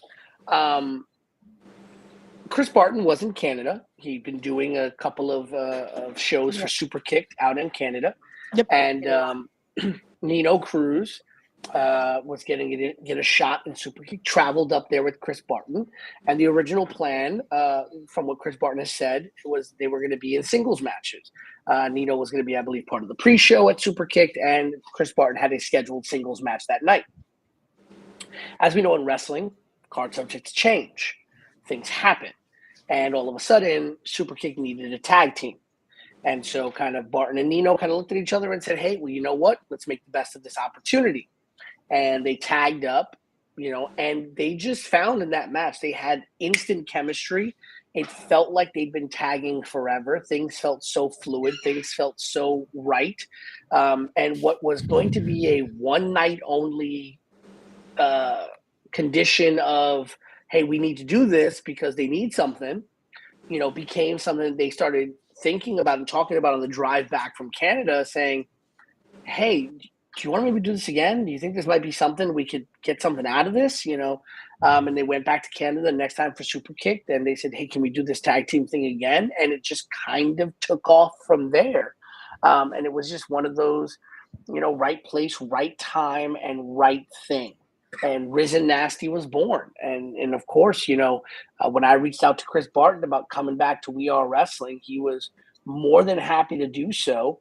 And like I said, Nino got the shot against Jay Lyon at Don't Call It a Comeback, but Chris Barton was there. And he told me, he's like, I really want to focus on this tag team. I really want to focus on what we're doing here. And their main goal right now is taking it all the way to the finals of the We Are Wrestling Tag Team Tournament. They want, as sure everybody does in this tournament, want to become the first ever We Are Wrestling Tag Team Champions. But for Chris Barton, I think for him, there's a lot of it of, this isn't just a flash in the pan. Like, this is real. This is something that has legs. This is something that's not just going to get over in Canada, but it's going to get over in the United States. It's going to get over to New York. I mean, this is a crowd that has seen him with Fight or Die, with Dominic De Niro for a long time. This is a crowd that saw the Bushwick Beast. And the question, I think, in Chris Barton's mind is, are they going to accept Risen Nasty? Are they going to really be the wind beneath our wings, as they were to Fight or Die? Are they going to, elevate us in the same way? And I think that happens with anybody, even with talking about, Pat Dynamite, which for me, it's even just an adjustment calling him Pat Dynamite, because I'm so used to calling him Ellis Taylor. I'm so used to, there are thousands of clips on Twitter and on YouTube of Ellis Taylor, and just calling him Pat Dynamite is something that's so brand new. But I think even for those two men, it has to be something that's reinvention in a sense, to step away from something that was so iconic as Young, Dumb, and Broke, and wanting to establish yourself as your own entity. And when you have promoters that are calling you and saying, hey, do you guys still tag up? Do you guys still, hey, we want Young, Dumb, and Broke. We want this. We want that. I mean, for a long time, Charlie Tiger and Griffin McCoy were the kind of tag team that you got out of Young, Dumb, and Broke. You usually got all four of them. You got a trio with Ellis, Charlie, and Griffin. And then sometimes you primarily got the tag team of Griffin and Charlie. Yep. And, you probably got a lot of promoters still hitting these guys up, probably still hitting Charlie Tyler up, hitting Pat Dynamite up, hitting Jordan up. Like, hey, do you guys still do this? Do you guys do that? Hey, we want this tag team. So having to look at a promoter and say, hey, we don't do that anymore, but I can offer you this, and hoping that promoter is going to want that as well. and hoping that it's going to be something that they're going to want to bring in, and having to kind of reestablish yourself when you were at the top. I mean, Young, Dumb, and Broke was one of the biggest factions in independent wrestling in terms of popularity. I mean, this is a faction that went to Los Angeles during a WrestleMania week and was having crowds in LA bop to Young, Dumb, and Broke when they were coming out to the ring. Yep. So to step away from that is tough. Like, how do you step away from sustained success and say, I'm going to do something else? I'm going to do something new. And like I said, Griffin McCoy has found a home in CZW, really kind of pushing him in that singles direction. Pat Dynamite trying to find out where he fits in the landscape of professional wrestling as a singles competitor. And, I'm so glad that Pat and Griffin were still willing to tag up as Time Bomb for this. That was a mistake that we made. I'm sure you can go back.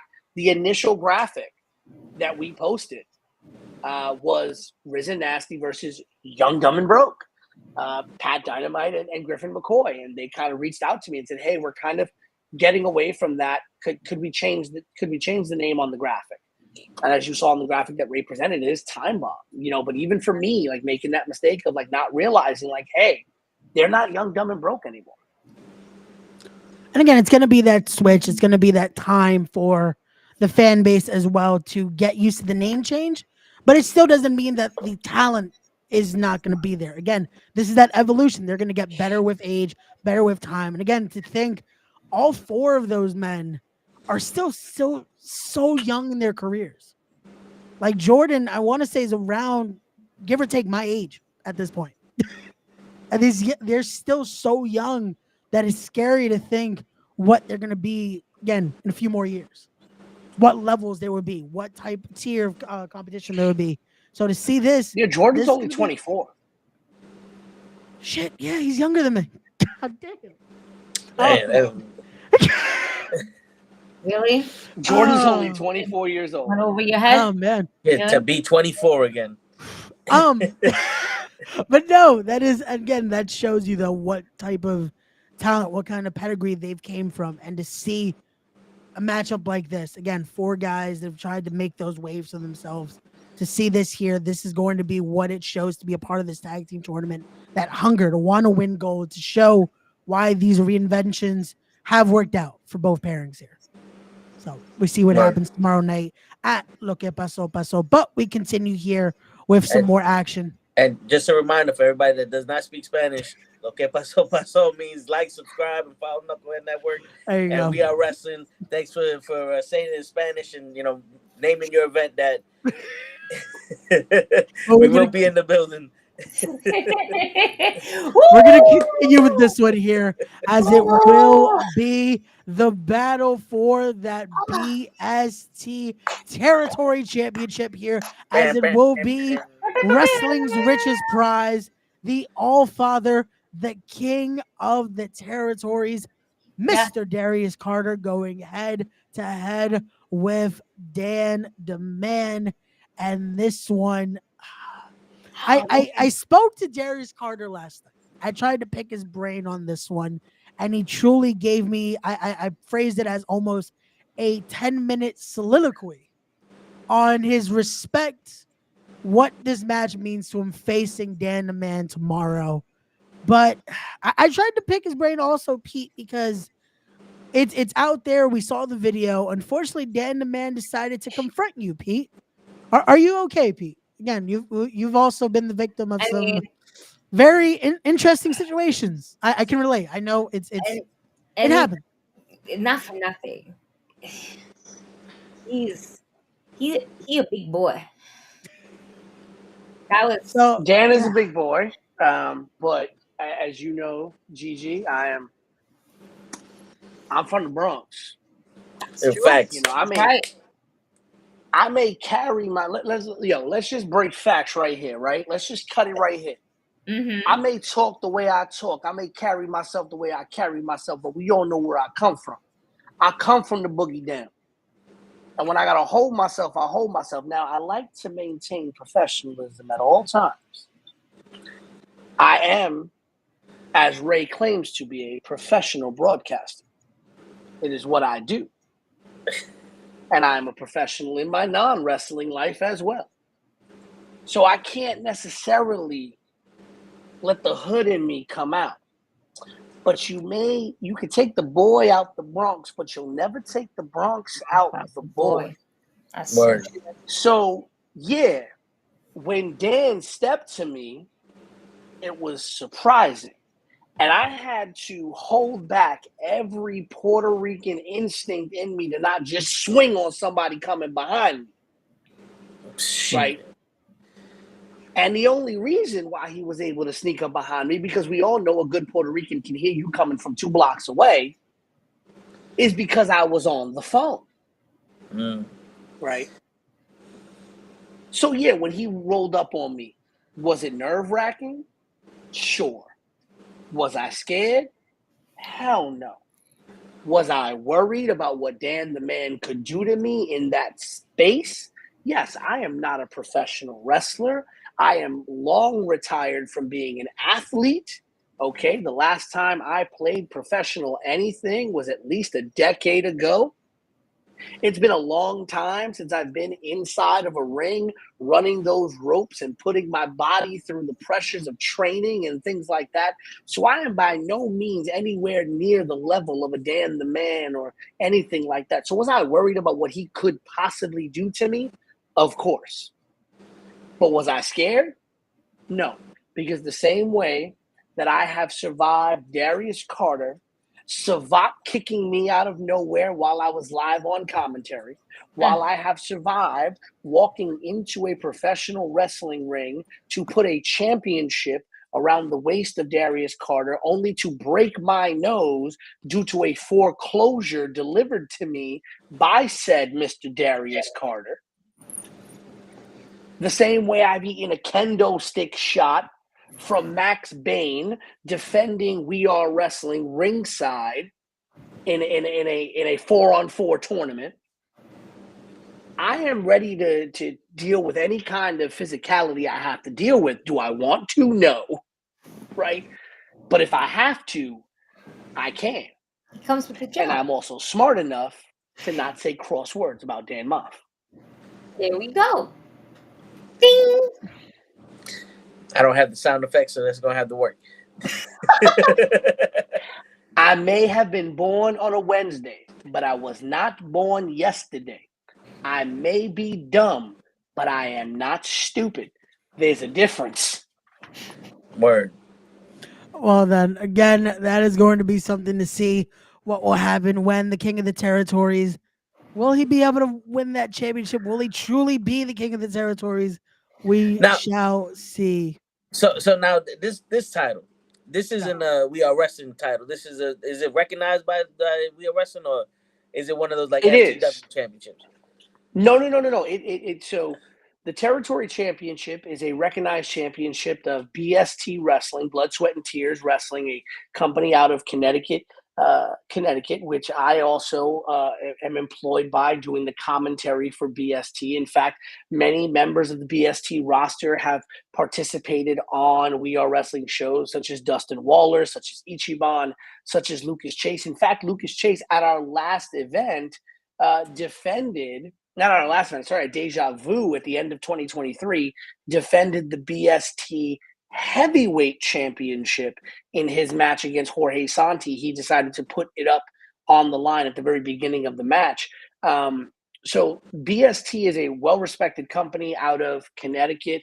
You can catch them on IWTV. In fact, I just did commentary for Elevate 2, their most recent show, where Dan the Man faced off against one Mr. James in a territory championship match and retained that championship. In fact, upgraded the championship to a brand new territory championship. He got the brand new territory championship on that night. So we will see that territory championship come to We Are Wrestling. And as Darius Carter mentioned yesterday in his interview with Ray, the former territory champion was Ichiban. Ichiban lost that championship to Dan the Man, at Mega Clash, BST's biggest event of the year at the end of 2023. And Dan the Man has been the champion since. So if Darius defeats Dan, tomorrow night, Darius Carter will be a recognized champion for BST in Connecticut and will not only contractually still have to meet all of his We Are Wrestling obligations, but will also now assume the contractual obligations of the territory champion at BST as well. Shit, okay. And if I'm not mistaken, Darius Carter beat Ichiban in the last We Are Wrestling show, right? Say that again? Darius Carter beat Ichiban and won the last We Are Wrestling shows, right? Yes, he was Darius Carter versus Ichiban at Don't Call It a Comeback. And in fact, Darius Carter has also competed at a BST Jace event at the United by One fundraiser event that we did where We Are Wrestling was a part of. BST was also a contributing sponsor to that. Darius Carter faced Anthony Gamble in Connecticut and as well. So Carter's been up there. Carter's been at BST.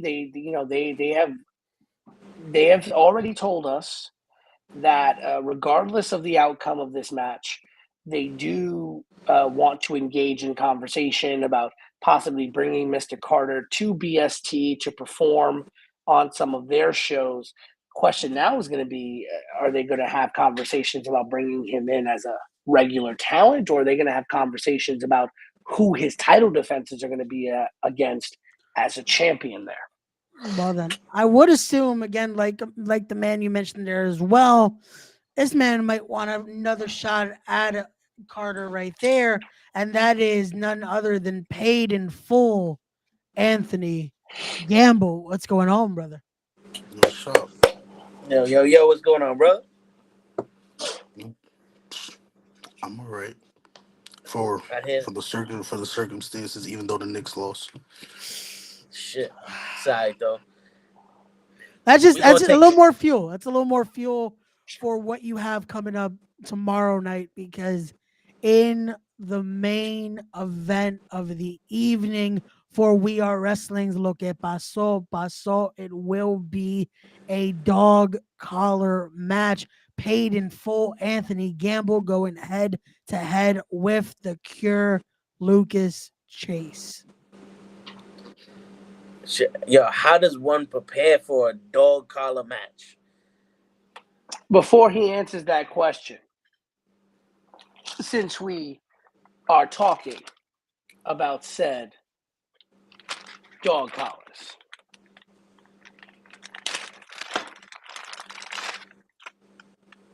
this right here will be wrapped around these men's necks, tied tight. They will be connected to each other with a steel chain.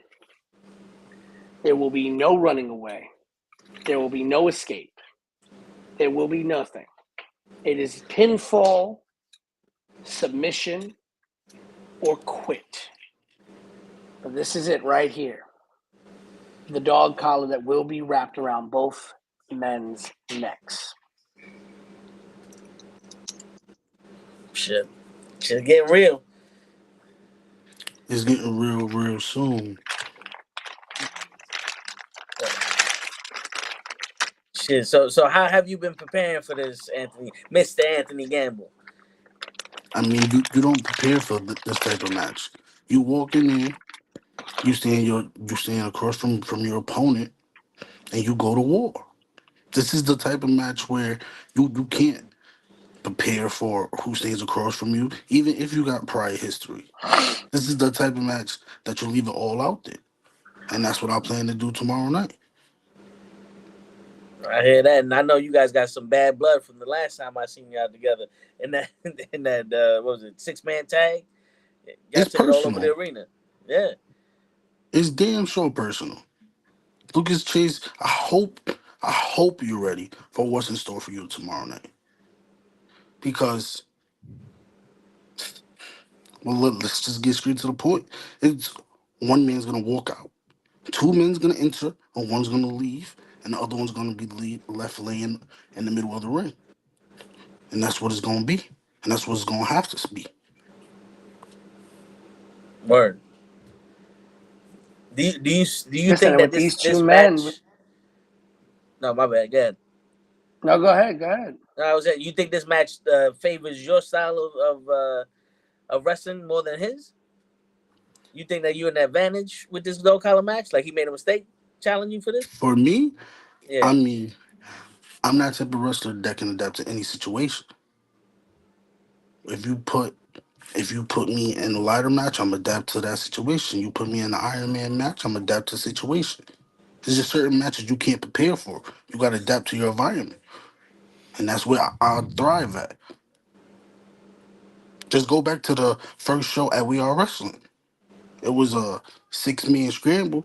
I didn't even know I was in the match until maybe 20 minutes before bell. Shit. Okay.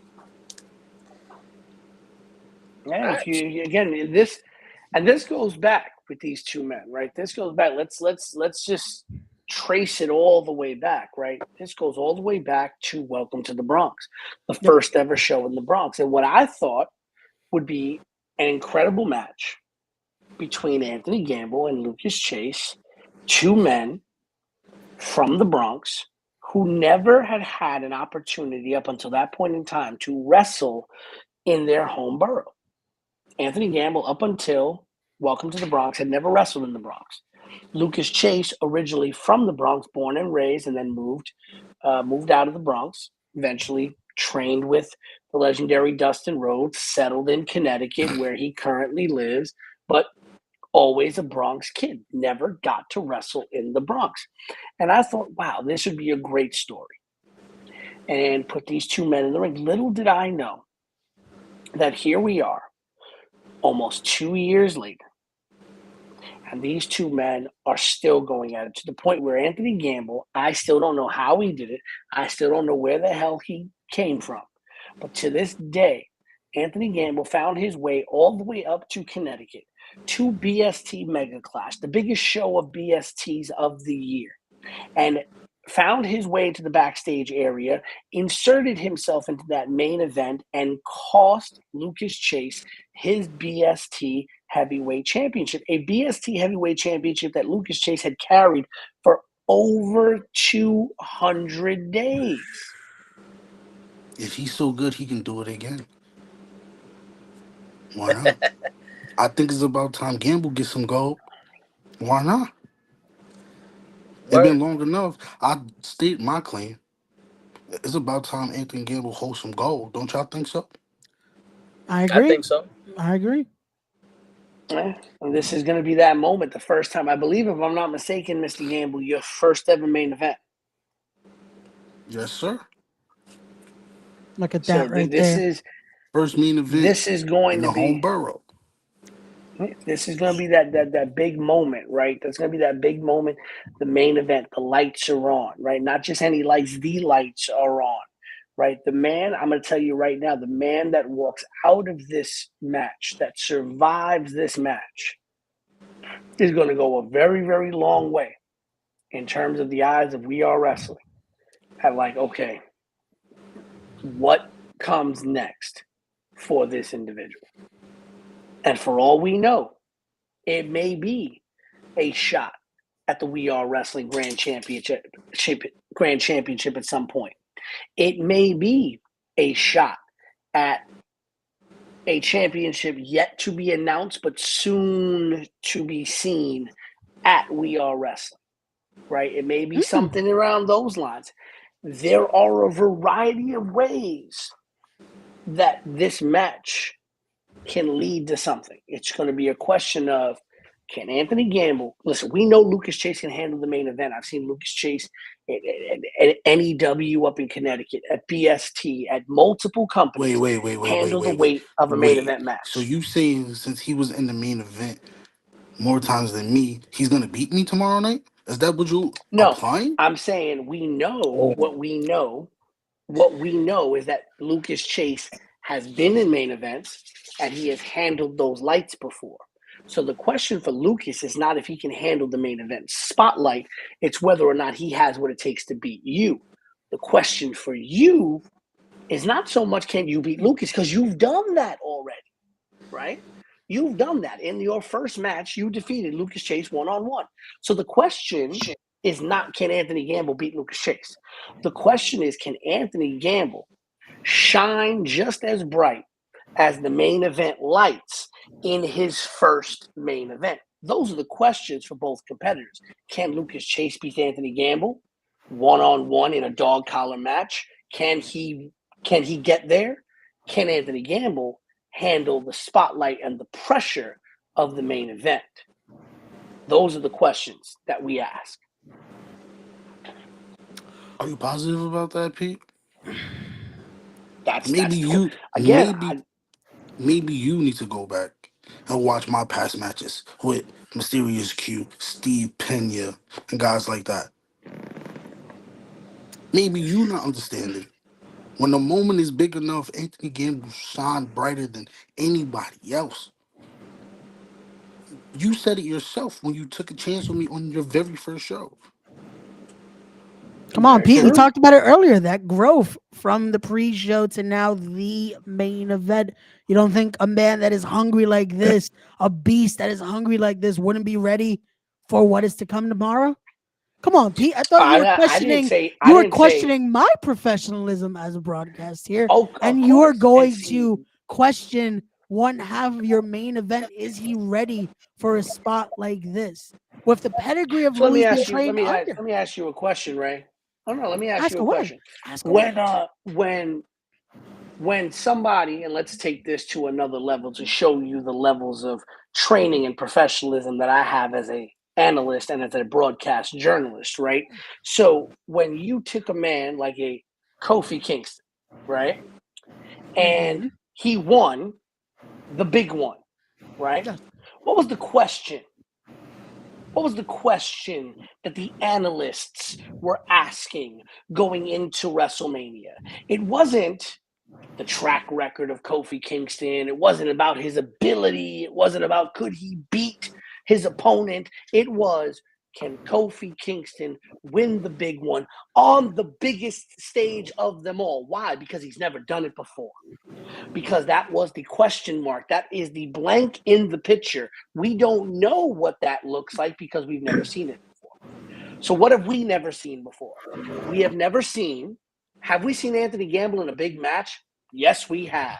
Have we seen him rise to the occasion of a big match? Yes, we have. But have we seen Anthony Gamble in a main event? No, we have not. Have we seen Anthony Gamble rise to the occasion of a main event? No. Why? Because Anthony Gamble has not yet been in a main event. So the question that Anthony Gamble has to answer tomorrow night is not, can he beat Lucas Chase? Because he's answered that question already. He answered that question at Welcome to the Bronx when he pinned Lucas Chase 1, 2, 3 in the middle of the ring. The question that Anthony Gamble has to answer is, can Anthony Gamble shine under not just the lights of a big match, but the lights of a main event match? Why does he have to answer that question? Because when I look at the picture of Anthony Gamble, that is the one piece of the puzzle that still has not yet been filled in. And it will be filled in this Friday night, tomorrow night in the Bronx. The question will be answered yes or no. Can Anthony Gamble rise to the occasion of the main event? Now, see, one thing I have not seen from Anthony Gamble is this level of intensity and the look on his face. It looked like he don't give a shit if it's the main event, the pre-show, outside in the parking lot, tomorrow, Saturday. It looked like he was on site. It's on site. I'm ready to go now. The word. I'm ready to go now. First off, what's up, Gamble? Take it off. Yeah, we've been watching this whole back and forth between Lucas Chase and Gamble and just something and just a lot of guys from Battle Club Pro. And it's like there's always a slick way for him to just like kind of throw a little puya, right? To kind of win the match per se. And it's been building up. And the last fucking event that we went to, we Me and Toe was just saying hi to people. Next thing you know, we see a body flying right through us. We're right in the next match. And Gamble, yo, when we saw you in that match, we were cheering for you. When we saw Sasha, we was cheering for you guys. But the way how that shit went about, and I know that this is the match right here, that grudge match, where you gonna fuck some shit up. Because it's not even about you being the main event or anything like that, my nigga. It's more about it's on site because you came disrespectful to me, and now I'm gonna have to hurt you. But it's not just that. It's about me proving all the doubters wrong. It's about me. It's about every person that said I couldn't do it. It's about every person that looked at me some type of way and said he never amount to nothing. It's about all the people that looked at me when I was that 17-year-old kid and said, "Oh, brush him to the side." Now look. Now look. I'm about to main event We Are Wrestling. And all them naysayers gotta come and watch me. Because I know they're gonna be watching. Whether they like it or not, they're gonna watch. Because they want to see if I fall flat on my face. That's what it's all about. Shit. Ain't nothing about this man right here that says that he gonna fall flat on his face. I'm starting to worry for Lucas Chase right now. The intensity of this man's face. The camera's shaking because they got to be in front of him. You know what I'm saying? Like that's like he mean mugging the camera. The camera's scared. Like shit. Definitely. Now again, Gamble, we are looking forward to seeing what happens tomorrow night. Again, it's going to be an intense one. It is going to be that main event. If you guys haven't already, make sure you get your tickets. Links to that will be in the description down below. If you can't make it in person to the Bronx, make sure you are watching this live on Title Match Wrestling Network, because this is going to be one you are not going to want to miss. Gamble, we thank you again for joining us here, for giving us your comments. Lucas Chase, I hope you're watching, man, because Paid in Full is looking ready to prove why he should be in that main event spot. He's ducking me. He's ducking me. You heard from me all week. He's ducking me. He's supposed to be the vet. Why he ducking me? That's I'm the not question a hard right man there. to find. I'm not a hard man to find. Pete got my So somebody contacts. that I know a lot of people are going to want to find is Bobby Showalter. Bobby Showalter, taking a page out of the Ray Sanchez book of living life and dying early and running his mouth a lot. And Bobby ain't the one in the ring. Gamble's the one in the ring. Glovers are the ones in the ring. So it's going to be very interesting to see where Bobby Showalter is going to be tomorrow night. Is he going to be out there ringside for this match, or is he going to be in the back one more time looking between the curtain hoping that nobody see him? Listen, Bobby's there. He's my support system. He's there. He's there. When I doubt myself, he's the one that get my head straight. This confidence is not just me. This is the whole team behind me. So whether if he's out there or if he's in the back, the words that's preached pre-match is going to be replicated. All you people just got to do is watch. Get your tickets and come watch. Come watch a Bronx kid and another Bronx kid. Well, I like to call him an old man because we don't know how old this man is. Realistically, it's going to be a war. So come find out. His first ever dog collar match in the Bronx. First ever. There you go. Another level. It's history being made, baby. It's history being made. Come be a part of history. Word. Oh, yeah.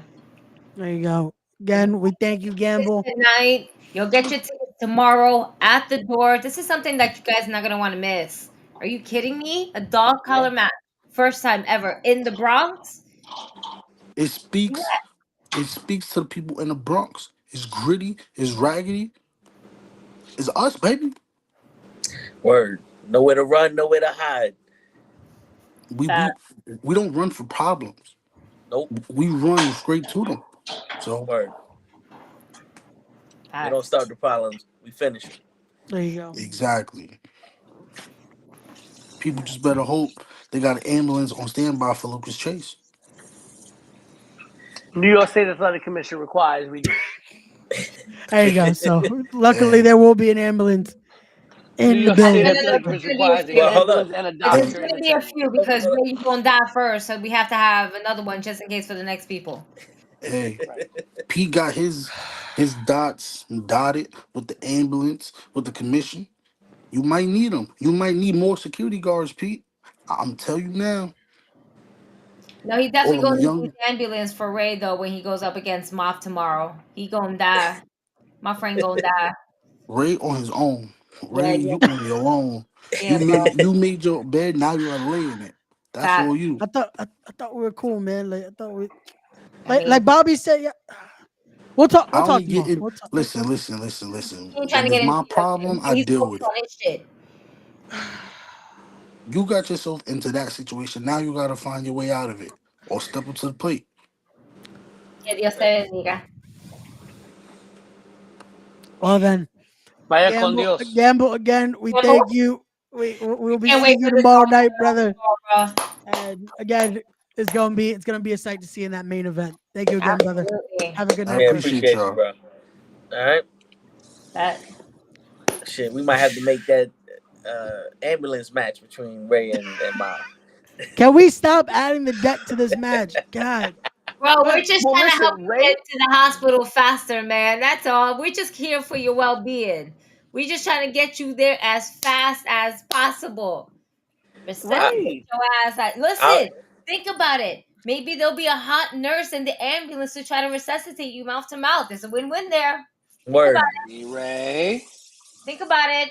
Just throwing it out there. But Ray, I'm just saying, if there's a hot nurse down there, I might have to In faint. case they turn out just a little bit. Just trying to make you see the bright things here in life. Yo, listen. And just remember, Ray. Remember, Mm-hmm. I have the official telephone provider and mobile service of We Are Wrestling, T-Mobile, which does not lose service in the Bronx. Right? Even in the basement of St. Helena's. My 5G, listen, T-Mobile 5G reaches places that other people cannot, other providers cannot. T-Mobile 5G is the only 5G for We Are Wrestling. I'm mad that I'm also using T-Mobile 5G right now. Like this is the thing. But we're gonna keep going with the card here. Where are we at? I was off for a bit. Where are we at right now on the card? We have two more matches to go. But we have two more matches. Anthony Gamble's face. Joy versus Jared Diaz and Team Pega versus Team Concon. Yes. Okay. We saw Anthony Gamble's face. But Ray looked almost just like Anthony Gamble when he was cutting his promo just now, getting tired of everybody talking shit about him and Dan Moff. I'm just saying, you never know. He might turn into Super Saiyan Ray. And again, it's not even one poke in the eye, one kick in the nuts. Listen, Ray got the Power Ranger helmet. He is invincible. Yo, rock that shit tomorrow. I am not going to be rocking the Power Ranger helmet. I'm not going to be rocking that tomorrow because you know the issue of it all is I'm not even mad at Dan Mauve. For him, it's just business. He's just he got booked. That's what he wants. He wants to win matches, win championships. I don't blame him. It's not on him. Like I said, this whole scenario is all because of this man to my right. That again, I didn't do anything. Wow. Damn. Who books the matches, Pete? Who signed off on this becoming a thing? That was Gigi. People. That was Gigi, I think, booked this match. Oh, we're gonna blame Gigi for this? Okay, it's on Gigi too, apparently. First of all, I listen to the people. Secondly, I will have you know. Did you know, Ray? Mm-hmm. That I'm not a very religious man, but I am a God-fearing man. And there's one thing that they say in the good book. It says that you should be quick to listen, slow to speak, and slow to anger. I do a lot of listening. Mm-hmm. You do a lot of talking. And you made a lot of people very angry. And so, as a good wrestling promoter, as a good booker, as a good matchmaker, I give the people what they want. I, unlike some blonde surf guys, I truly do believe in the power of the people. Look at that. And that, I don't need to be an ace for that. You're crushing me. You're crushing me with these analogies, Pete. You're crushing me with these analogies. But I digress. At the end of the day, it is on you. You could have made this into anything else. This could have been Dan Moff versus anyone on this card. Would have been a banger of a match. I gave you an option. Did I not?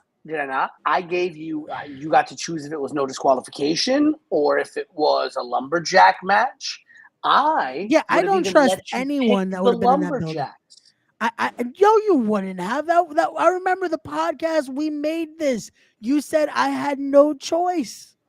I had no choice in who lumberjacks will be. So I don't trust anyone. Because but that doesn't every mean single that the option of lumberjack match wasn't there for you. That would be worse. You can pick your poison by choosing, but that doesn't mean you get to choose who the lumberjacks are. You can't have your cake and eat it too, sir. In a scenario like this, I can't have to the opponent. A little sympathy. Listen, I would have picked very good lumberjacks for you. Look, I would have picked. Listen to who I would have picked as your lumberjacks. Some are going to be biased, some are going to be unbiased. You're just going to have to take it like that. That's it. I would have picked people like like a jury pool. I would have picked a jury of your peers. I would have picked Toe. I would have picked Gigi. I'd have picked Kenny. I'd have picked Show Nuff. He might not show up. Yeah, right. Right. I mean, but still, Then we get an alternate, right? I would have picked people that you were friends with, so people like Matt Awesome. He's laughing at me being in this scenario, so I don't think Matt Awesome would have been much help, but okay. Who else? I'd have picked Ben Rutan. He's a little busy tomorrow, so I don't think he could do that. I'd have picked some people in the Jabba Tears podcast. Of course. Like Sir Wilkins. Oh, okay. I like him. Yardley, he does referee work for us, but he could have been a lumberjack that night. Mike Law could have been a lumberjack for that. I'm sure he wouldn't have minded, coming off of his, backstage duties for that. So I'd have picked somebody that you're great friends with, someone who also enjoys violence, Smiley. A jury of your peers. I like it, Pete. I like it. So now tell me the real list that would have been of, because this is blasphemy. That is not the list, and you know it, Pete. But it's okay. This is why I chose no disqualification. Because I don't want any excuses. I don't want, look at that Ray with the finger poke so he can end it. Or, look at that Ray with a low blow so he can end it. Just, there's no excuses tomorrow. There's nothing. It goes down tomorrow night. But we're done talking about my match. We're going to talk about this one. The cultural war is happening tomorrow night. We finally get the long-awaited question answered. Is it pegao? Is it... I can't even... Is it... Gong? As it will be Team Pegao, Matt Awesome, the one called Eden, Jay Lion, and straight from La Isla del Encanto herself, I should say. Herself. I'm about to be like, bro, what? My apologies. El culo talentoso. She is La Chica Hola Hola, Nail right. Robles, going head to head with representing First Class. It will be Sebastian Cage, El Hombre, Johnny Santos, Big Cuzzo, and off her excursion all the way in Japan as well, we have JC Storm. Wow. So two, again, very talented sides to this. Truly Latin excellence in this one. But again, we're looking to answer the age-old question. That's Is right. it Pegao? Is it Gong Gong? I don't even like saying the second word. Like there, no, what it has doesn't it feel ever natural. been? It I thought doesn't it feel was Congo natural. shake. Everybody, baby, do that Congo. Everybody know me. Like, I didn't know but it was a you know part of what? two. You know what? Because we're gonna talk about this match, because we're gonna talk about Pegao, we're gonna talk about how much this means. We gotta bring someone who's gonna be a part of that team tomorrow night. Right. We got him in the building. He is that Prince at Chancla style. He's Abuela's favorite wrestler here. Yep. We got Matt Awesome in the building. What's up? What's up? What's up? How y'all I was gonna doing? say we here? have One Matt second. Awesome in the building. I'm here. Also I'm a here. I'm proud just trying user. to fix my Proud camera. user of T-Mobile 5G, the only 5G service for We Are Wrestling. Listen, Yeah, and also my if y'all cameras want are to acting sponsor up. us, Time out 1 second. if T-Mobile wants to sponsor We Are Wrestling and the Knucklehead Network, we'll take the money. Believe me. I was gonna say, is Matt showing us the nutritional facts of Pegao right now? Is that I'm what's actually going on? showing y'all because I'm working on stuff right now. I'm working on stuff right He's now. working on right now. that Spanish goodness. There you go. He's promoting Coco Lopez. Sugary goodness. Gotta remind everyone to get your Coco Lopez today. Let me fix this for a second. I was about to say, I'm my man got a heartbeat old man. going over there. Beautiful thing. I'm an old Zoom man. in, zoom out. Listen, He's I'm trying an to get old man everybody drunk before sometimes. we drink the Coke. Anyway, while Matt gets his life situated over Yeah, me here. first, But again, two very. There's too many bodies in the room. Uh, No, it is not Gongon. It is fucking Pegao. It's Thank the you. only thing that makes fucking sense. I still don't get again where this comes from. Again, we heard their video.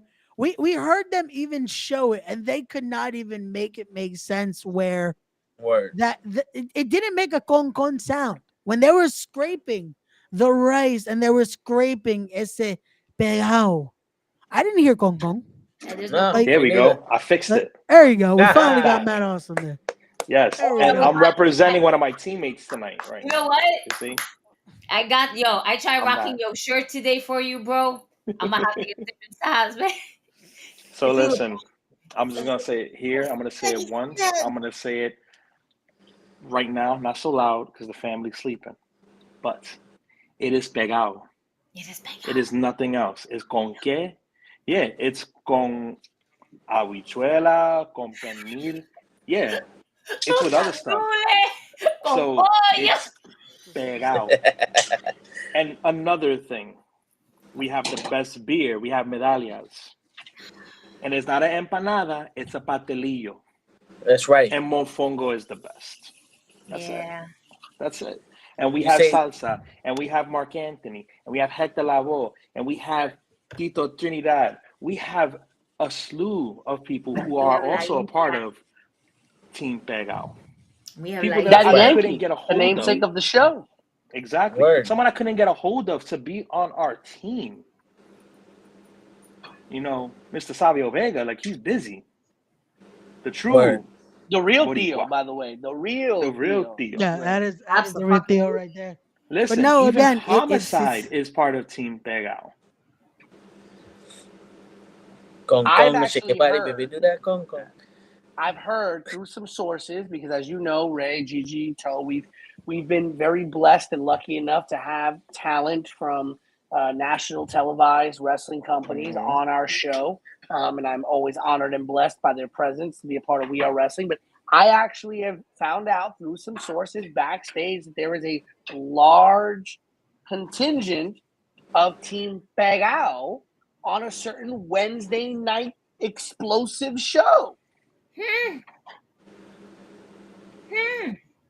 But in fact, if we take it a little step further, why don't we? The current reigning, defending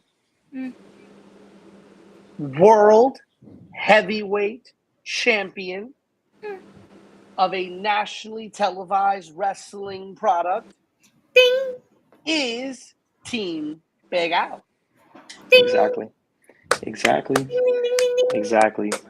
And there's also somebody that wrestled on a show that we're gonna be at tomorrow. A few shows back. What's her name, Pete? What is her name? And she took on Ruthless Lala. Mercedes The Martinez. Tia. Yeah, exactly. Mm-hmm. Also, Team Pegao. Team Pegao. Honestly, now I'm not gonna lie though. I'm gonna say this though before Pete says it. This is gonna be some Latino excellence in the ring tomorrow. Definitely so. I'm gonna leave it at that. Word. And it's not gonna take 50 years to get it. And you're gonna have two former tag team partners going head to head against each other tomorrow. Just keep that in mind. At the end of the day, I mean, listen, and we've said this about things that have nothing to do with wrestling, of course. You know, it's different strokes for different folks. Yep. You know, everybody has their likes, everybody has their things. You know, I know I call beans habichuelas. I know some Latinos that call them frijoles, and I'm like, hey, what? You know? No.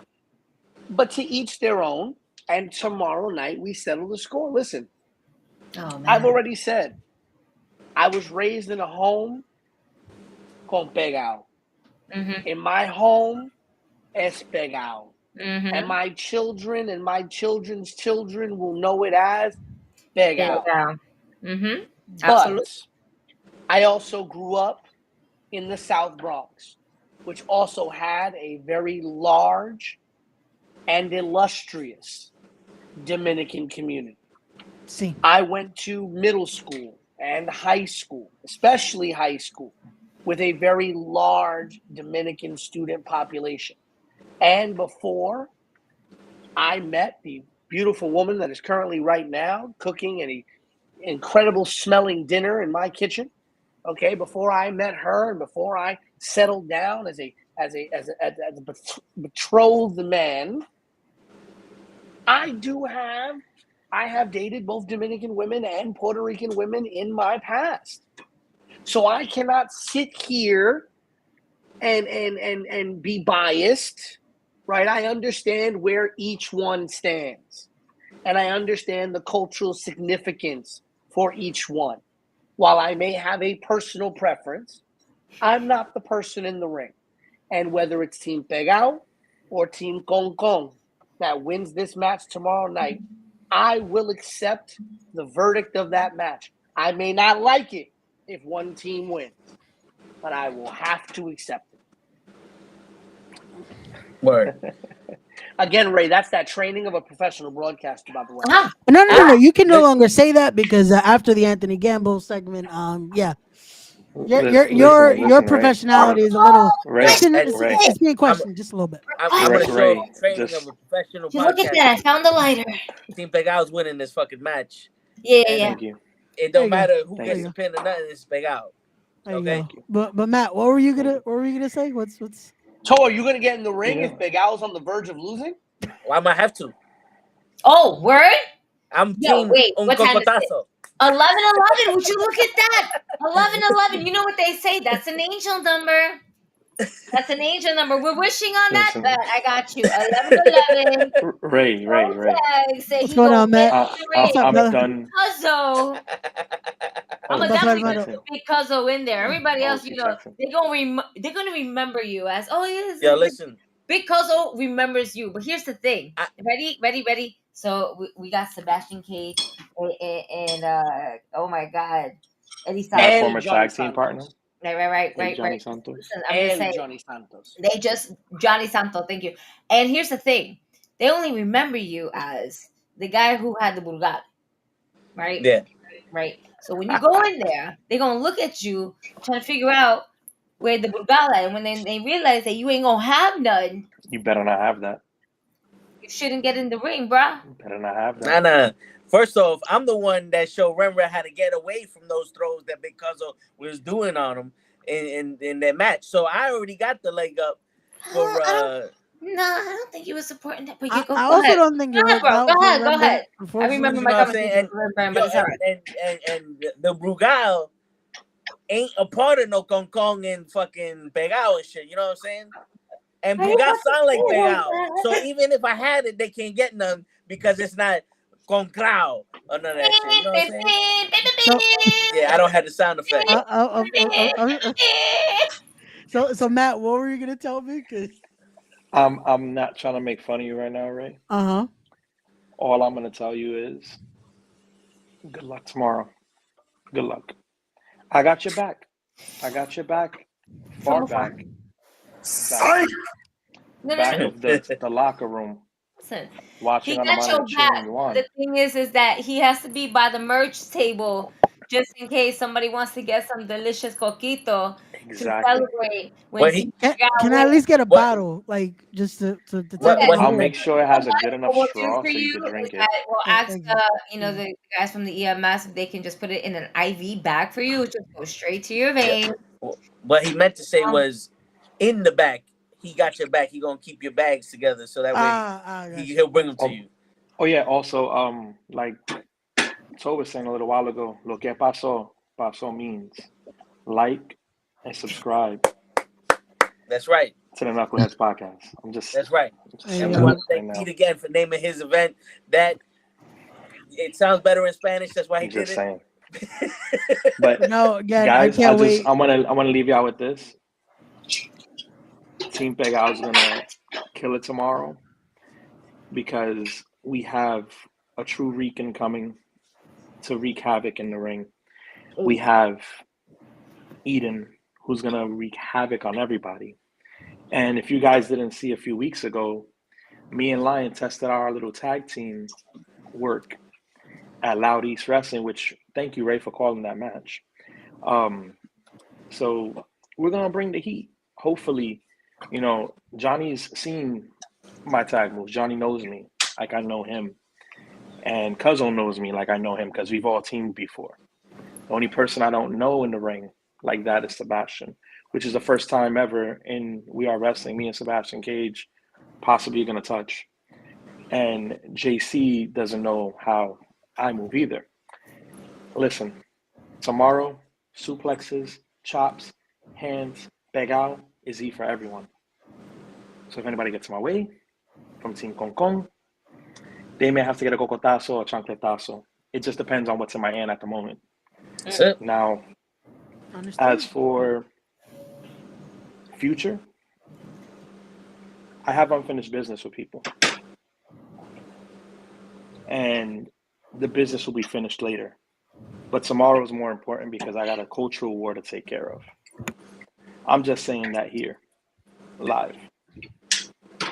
That other issue is not settled because apparently, because I watched the tape back, and a little while ago I was watching the tape back with my cousin, the bell never rang again to start the match over. So technically I should have a title on my shoulder by a technicality. Word. So if y'all want to go back and watch it, it's on my YouTube channel. Y'all can watch the match back. But technically the title did not, the bell didn't ring again. But I'll have to handle that next month. I'll handle that work next month. Yeah, but tomorrow, we'll address that. In 24 hours, Team Pegao will be so victorious. We're going to have a float at the Puerto Rican Day Parade. Who knows? Word. I may just be the marshal, the Grand Marshal of the Puerto Rican Day Parade. Who knows? Shit. Who knows? Damian Priest may have to call me and be like, yo, congratulations on that. Not the president. Damian Priest is going to call me because right now he's the president of the Boricuas right now. He's going to call me.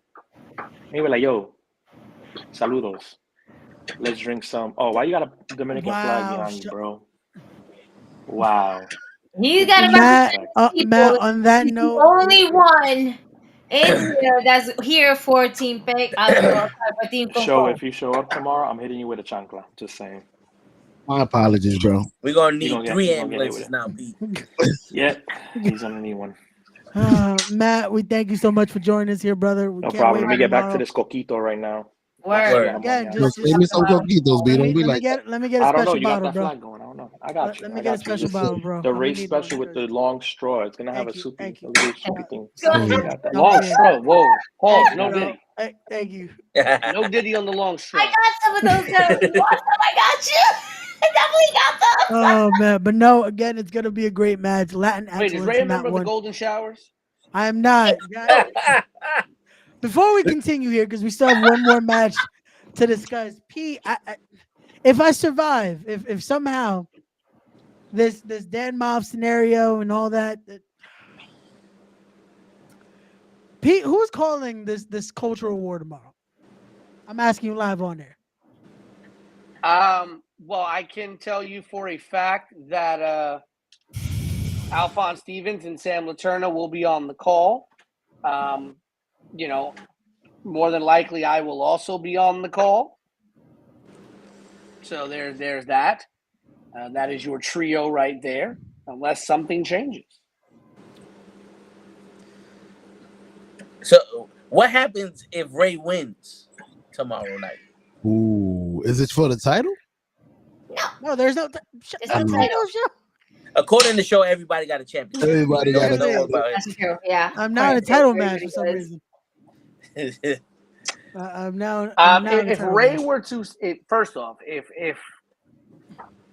Ray survives, let There's alone a Hail wins Mary. that match. There's a Hail Mary. If Ray survives, let alone wins that match, I'm going upstairs to the church. Okay. And I'm immediately going to be like, listen, I don't know how he got right with God, but I want to get right with God like that. I know him. You know. But yeah, if Ray wins, I don't know. We'll figure something out. I don't know.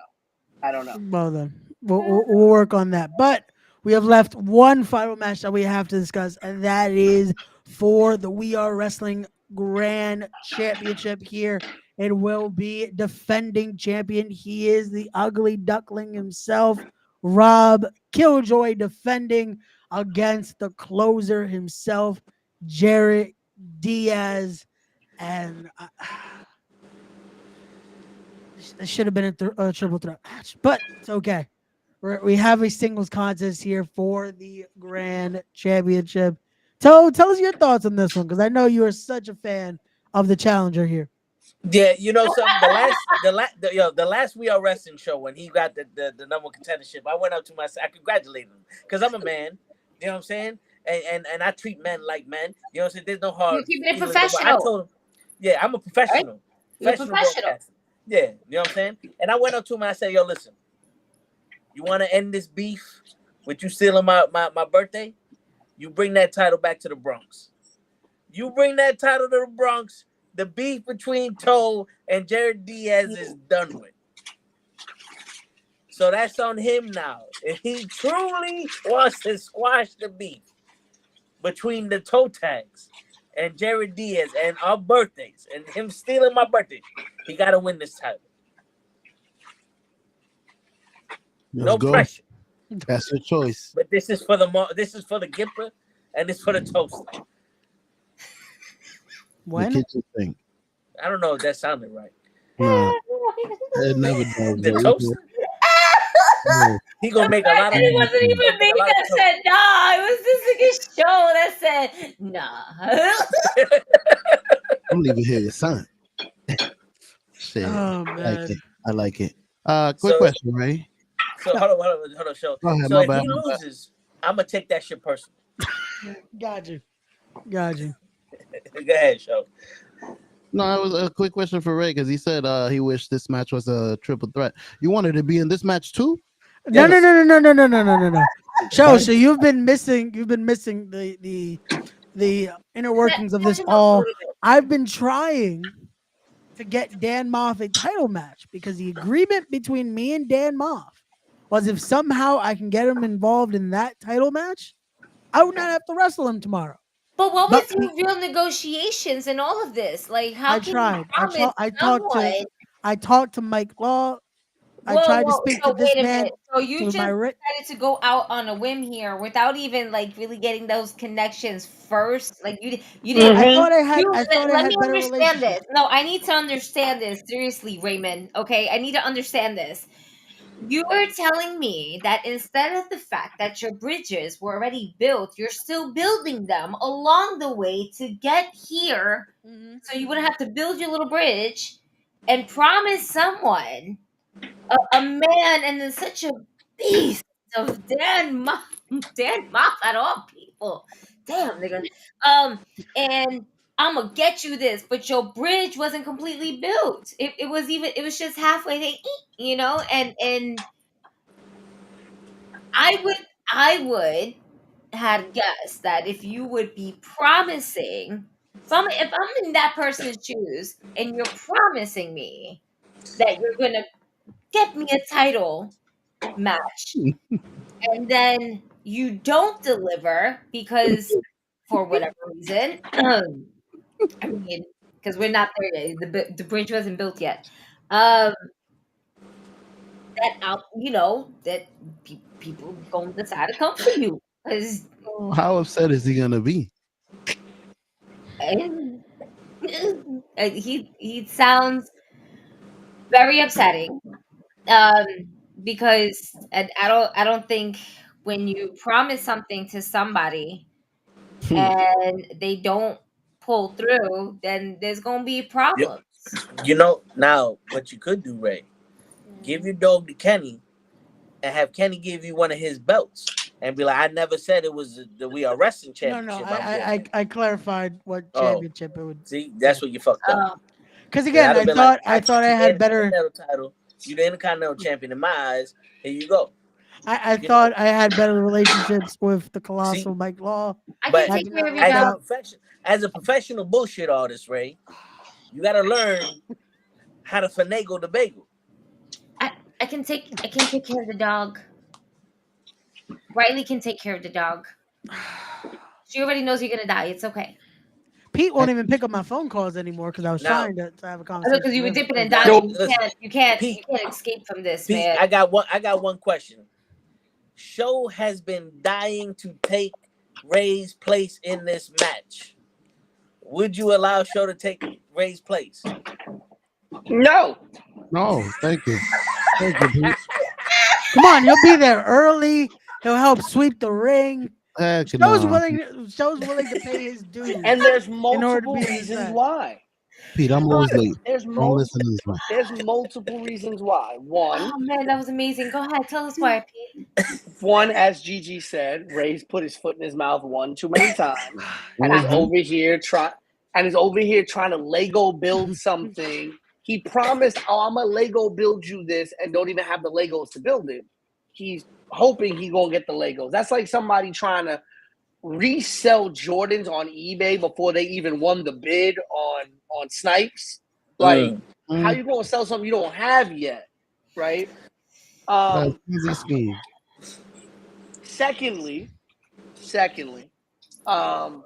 Ray actually has in-ring training.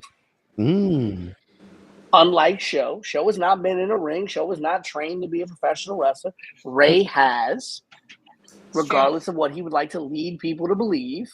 Correct. So I know that Ray can hold himself in a ring, right? And thirdly, and most near and dear to my heart and most important,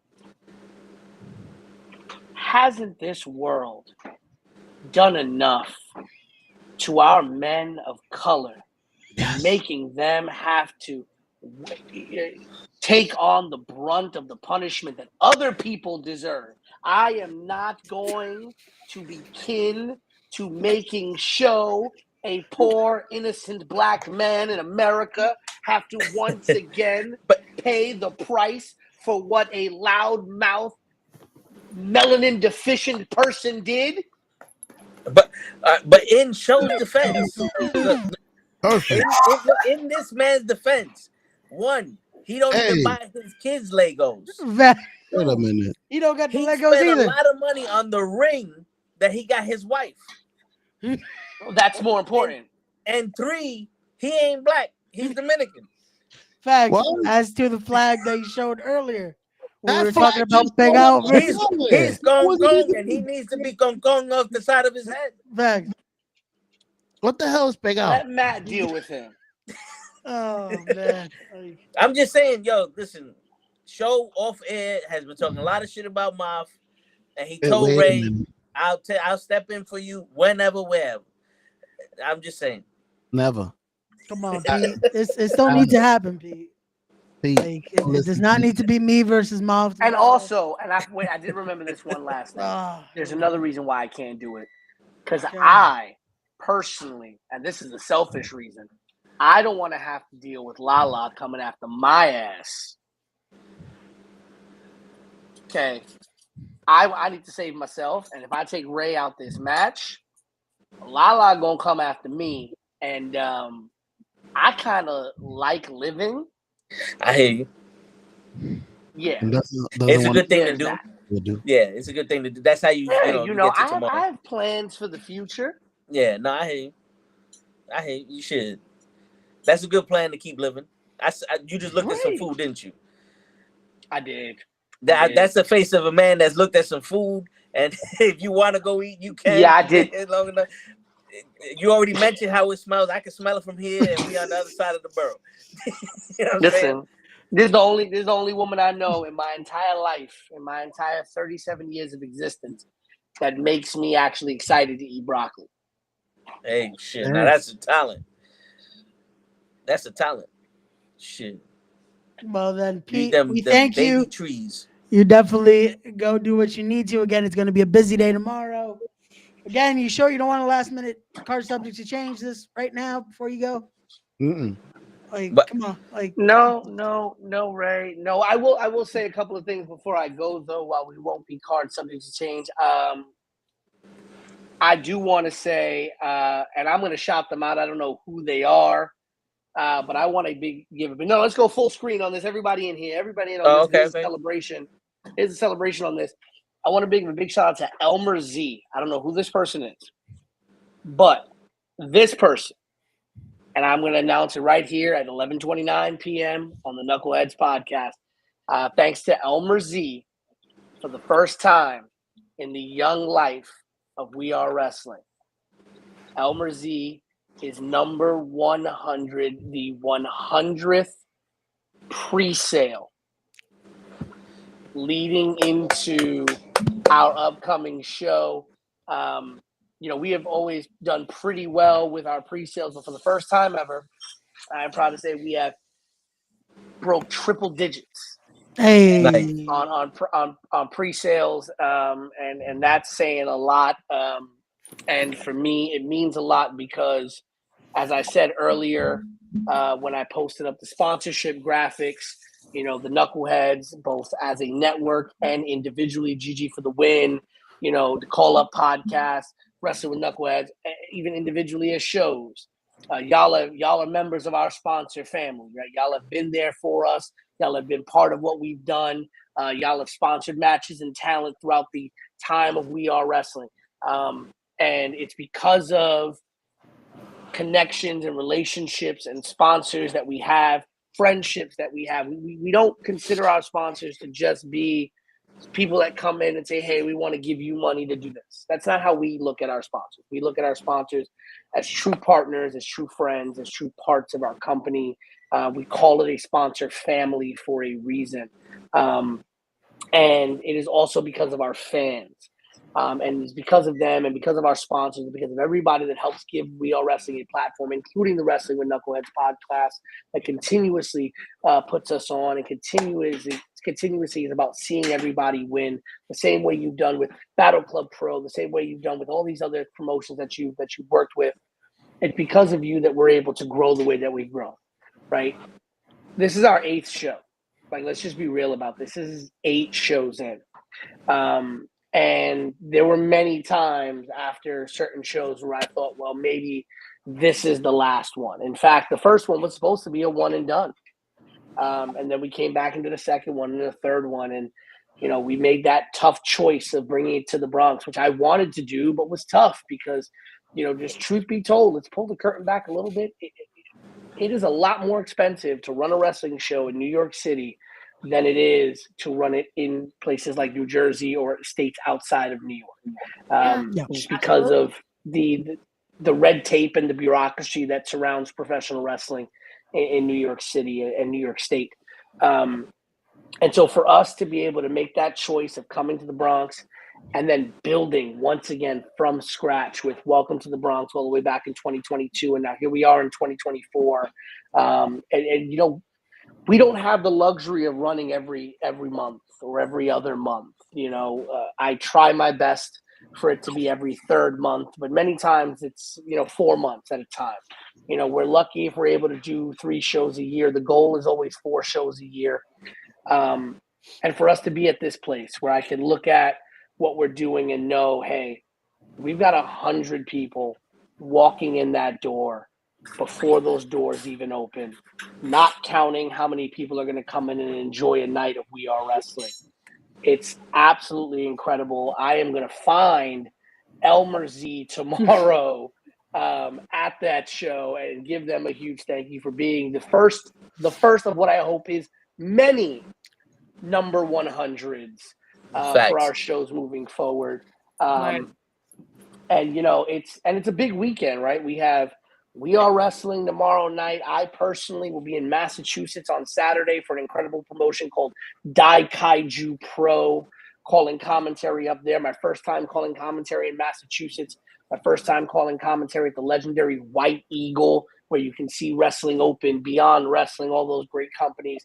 My first time calling commentary for Dai Kaiju. And then Sunday, right back to New York for Battle Club Pro. First time back for a live show in 9 months. It's an incredible weekend of wrestling. And I think when you look at the fact that, you know, we just broke triple-digit pre-sales on a Friday night. I know from what I've seen on social media, multiple roles already sold out for Battle Club Pro's return. You know, this is a true testament to the idea of we all can eat. And there's a seat for everyone at the table. You know, there's so many wrestling promotions that I see that do this. They fight each other.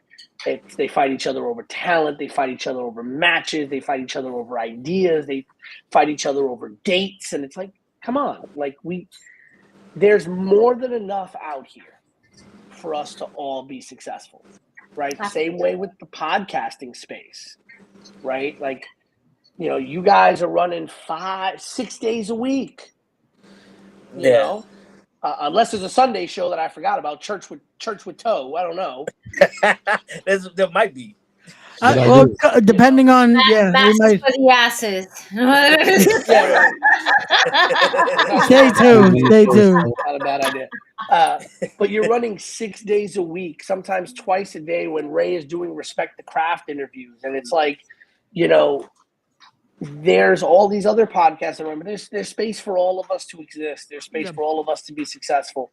And this weekend is a big showing of that. I'm so proud of everything that we've done, and more so, I'm so proud of so honored and proud of everyone that has helped with that, including each one of you here at the Knuckleheads. And I want you to know, I'm going to say this now so it doesn't get lost on tape, right? We know the usual rules around front row seats at We Are Wrestling. But rules be damned, the Knuckleheads will be sitting front row at this show and at every show, regardless of what happens from here on out, regardless of whether you guys are in or out for a certain show. It does not matter. You guys will always be forever a front row seats at We Are Wrestling, and we are proud to have you guys as a part of us, as a part of what we do. I can't wait to see Gigi, you know, throwing insults at Team Kong Kong left and right. Absolutely. I'm looking forward to seeing. Listen, I want to see Toe with the boxing gloves, the Puerto Rico boxing gloves on. I got boxing gloves. They're not Puerto Rican, but I got boxing gloves. Oh man! We gotta get you some Puerto Rico boxing gloves. I got the regular ones. Don't worry about it. Listen, we'll tape the flag on it real quick. I got you. That's it. That's all we need. That's all we need. Listen, if you I got you. Listen, if Kenny was there, we could have cosplayed him up as Felix Trinidad. Word. Big ass Trinidad.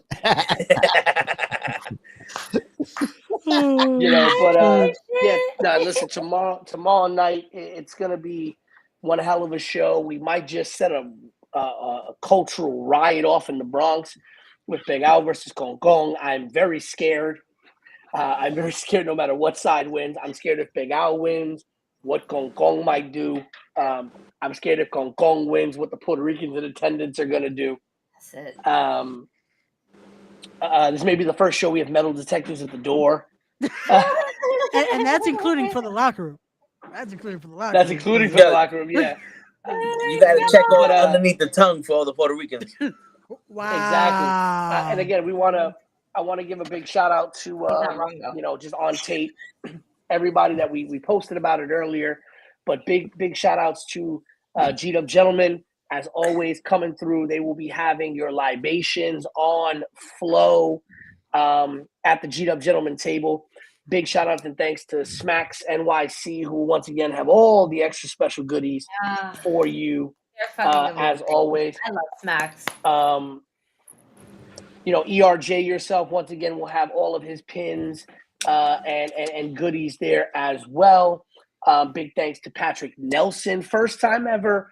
One of our backstage correspondent, Katrina, sponsored by Mr. Patrick Nelson as well as Miss JC Storm. So thank you to them. The Wrestling DeLorean podcast, the Your Sports Show, true hardcore wrestling fans. And as well, I want to give a big shout out to From the Bronx, who has been with us since day one, coming to the Bronx and collabed with us on creating our first ever We Are Wrestling t-shirt, which will be on sale at the event tomorrow. So get yours, as well as, and I think I told Ray, but I'm telling y'all for the first time, the first ever We Are Wrestling pins will also be on sale tomorrow. Big thanks to Valerie's Beyond, who will also be vending tomorrow. She will have the pins at her table exclusively.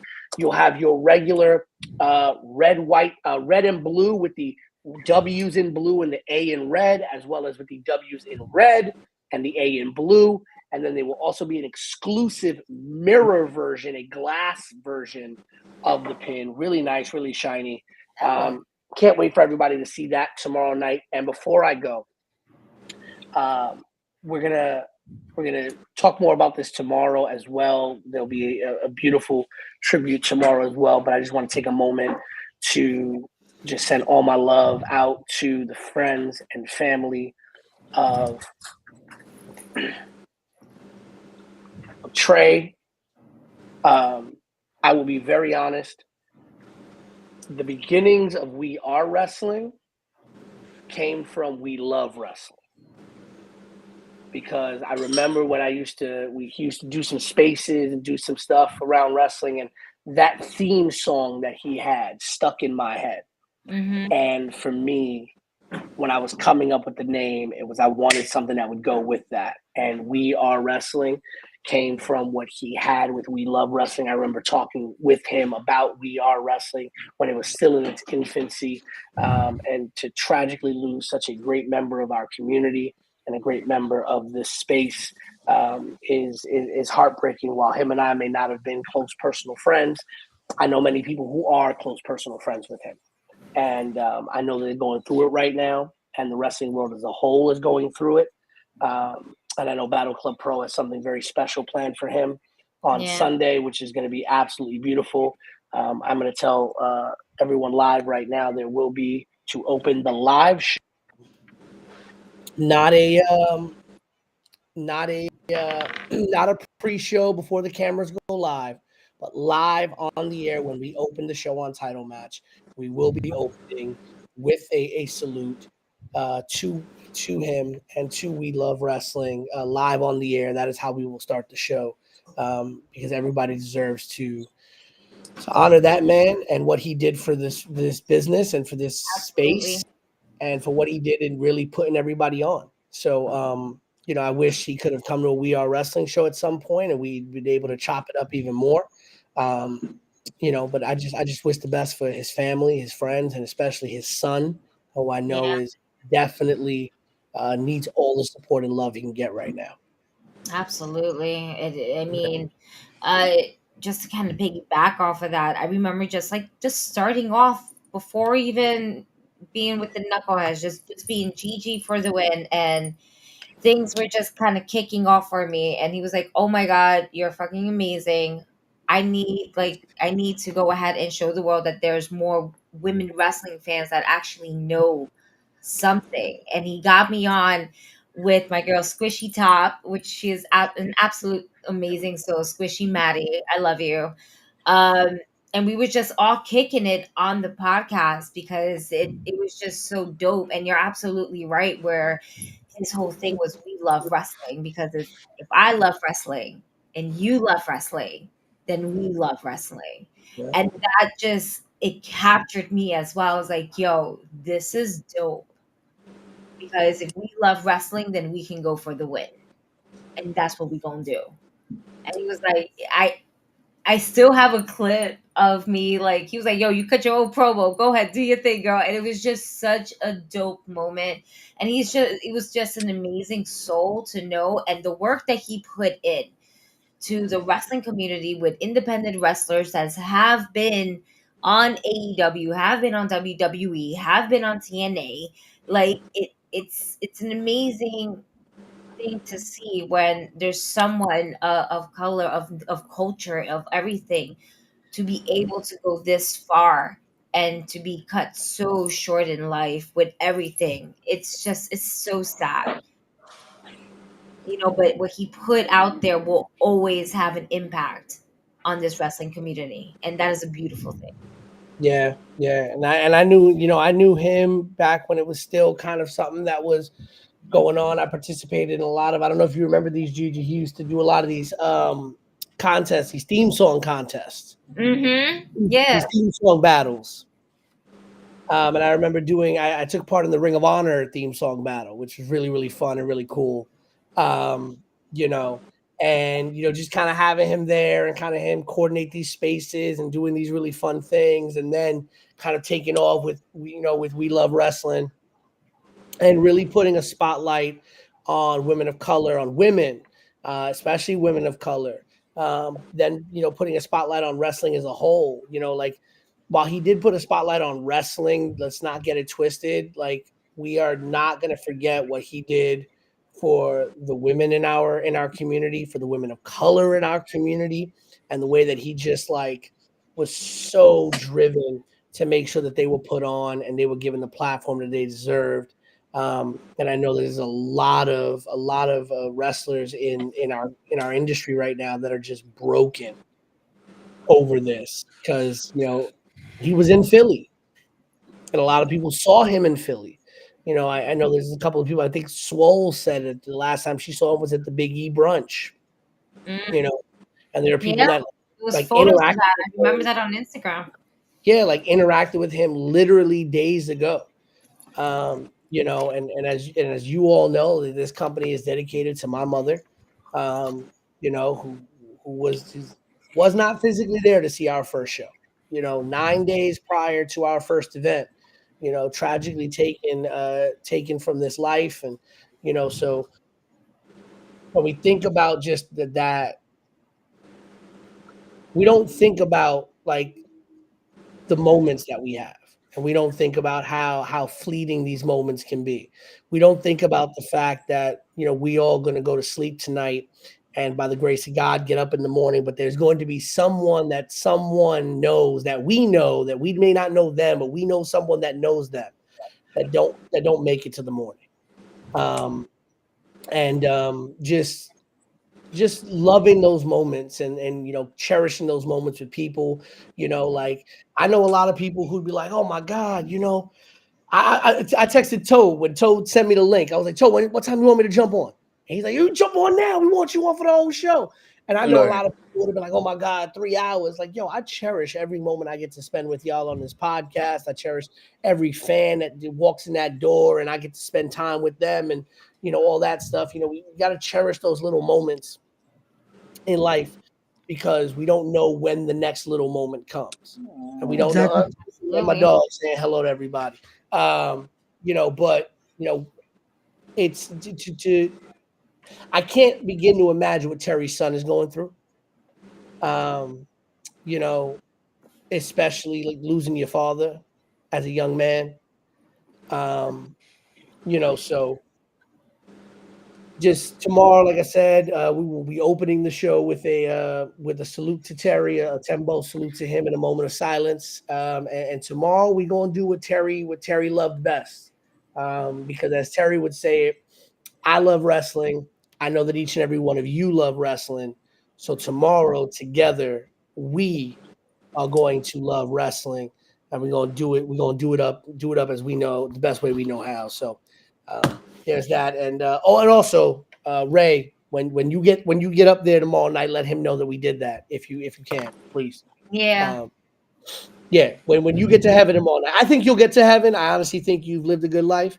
Yeah, When you no. when you get to heaven tomorrow, Ray, please let Terry know that we did that. We did that for him.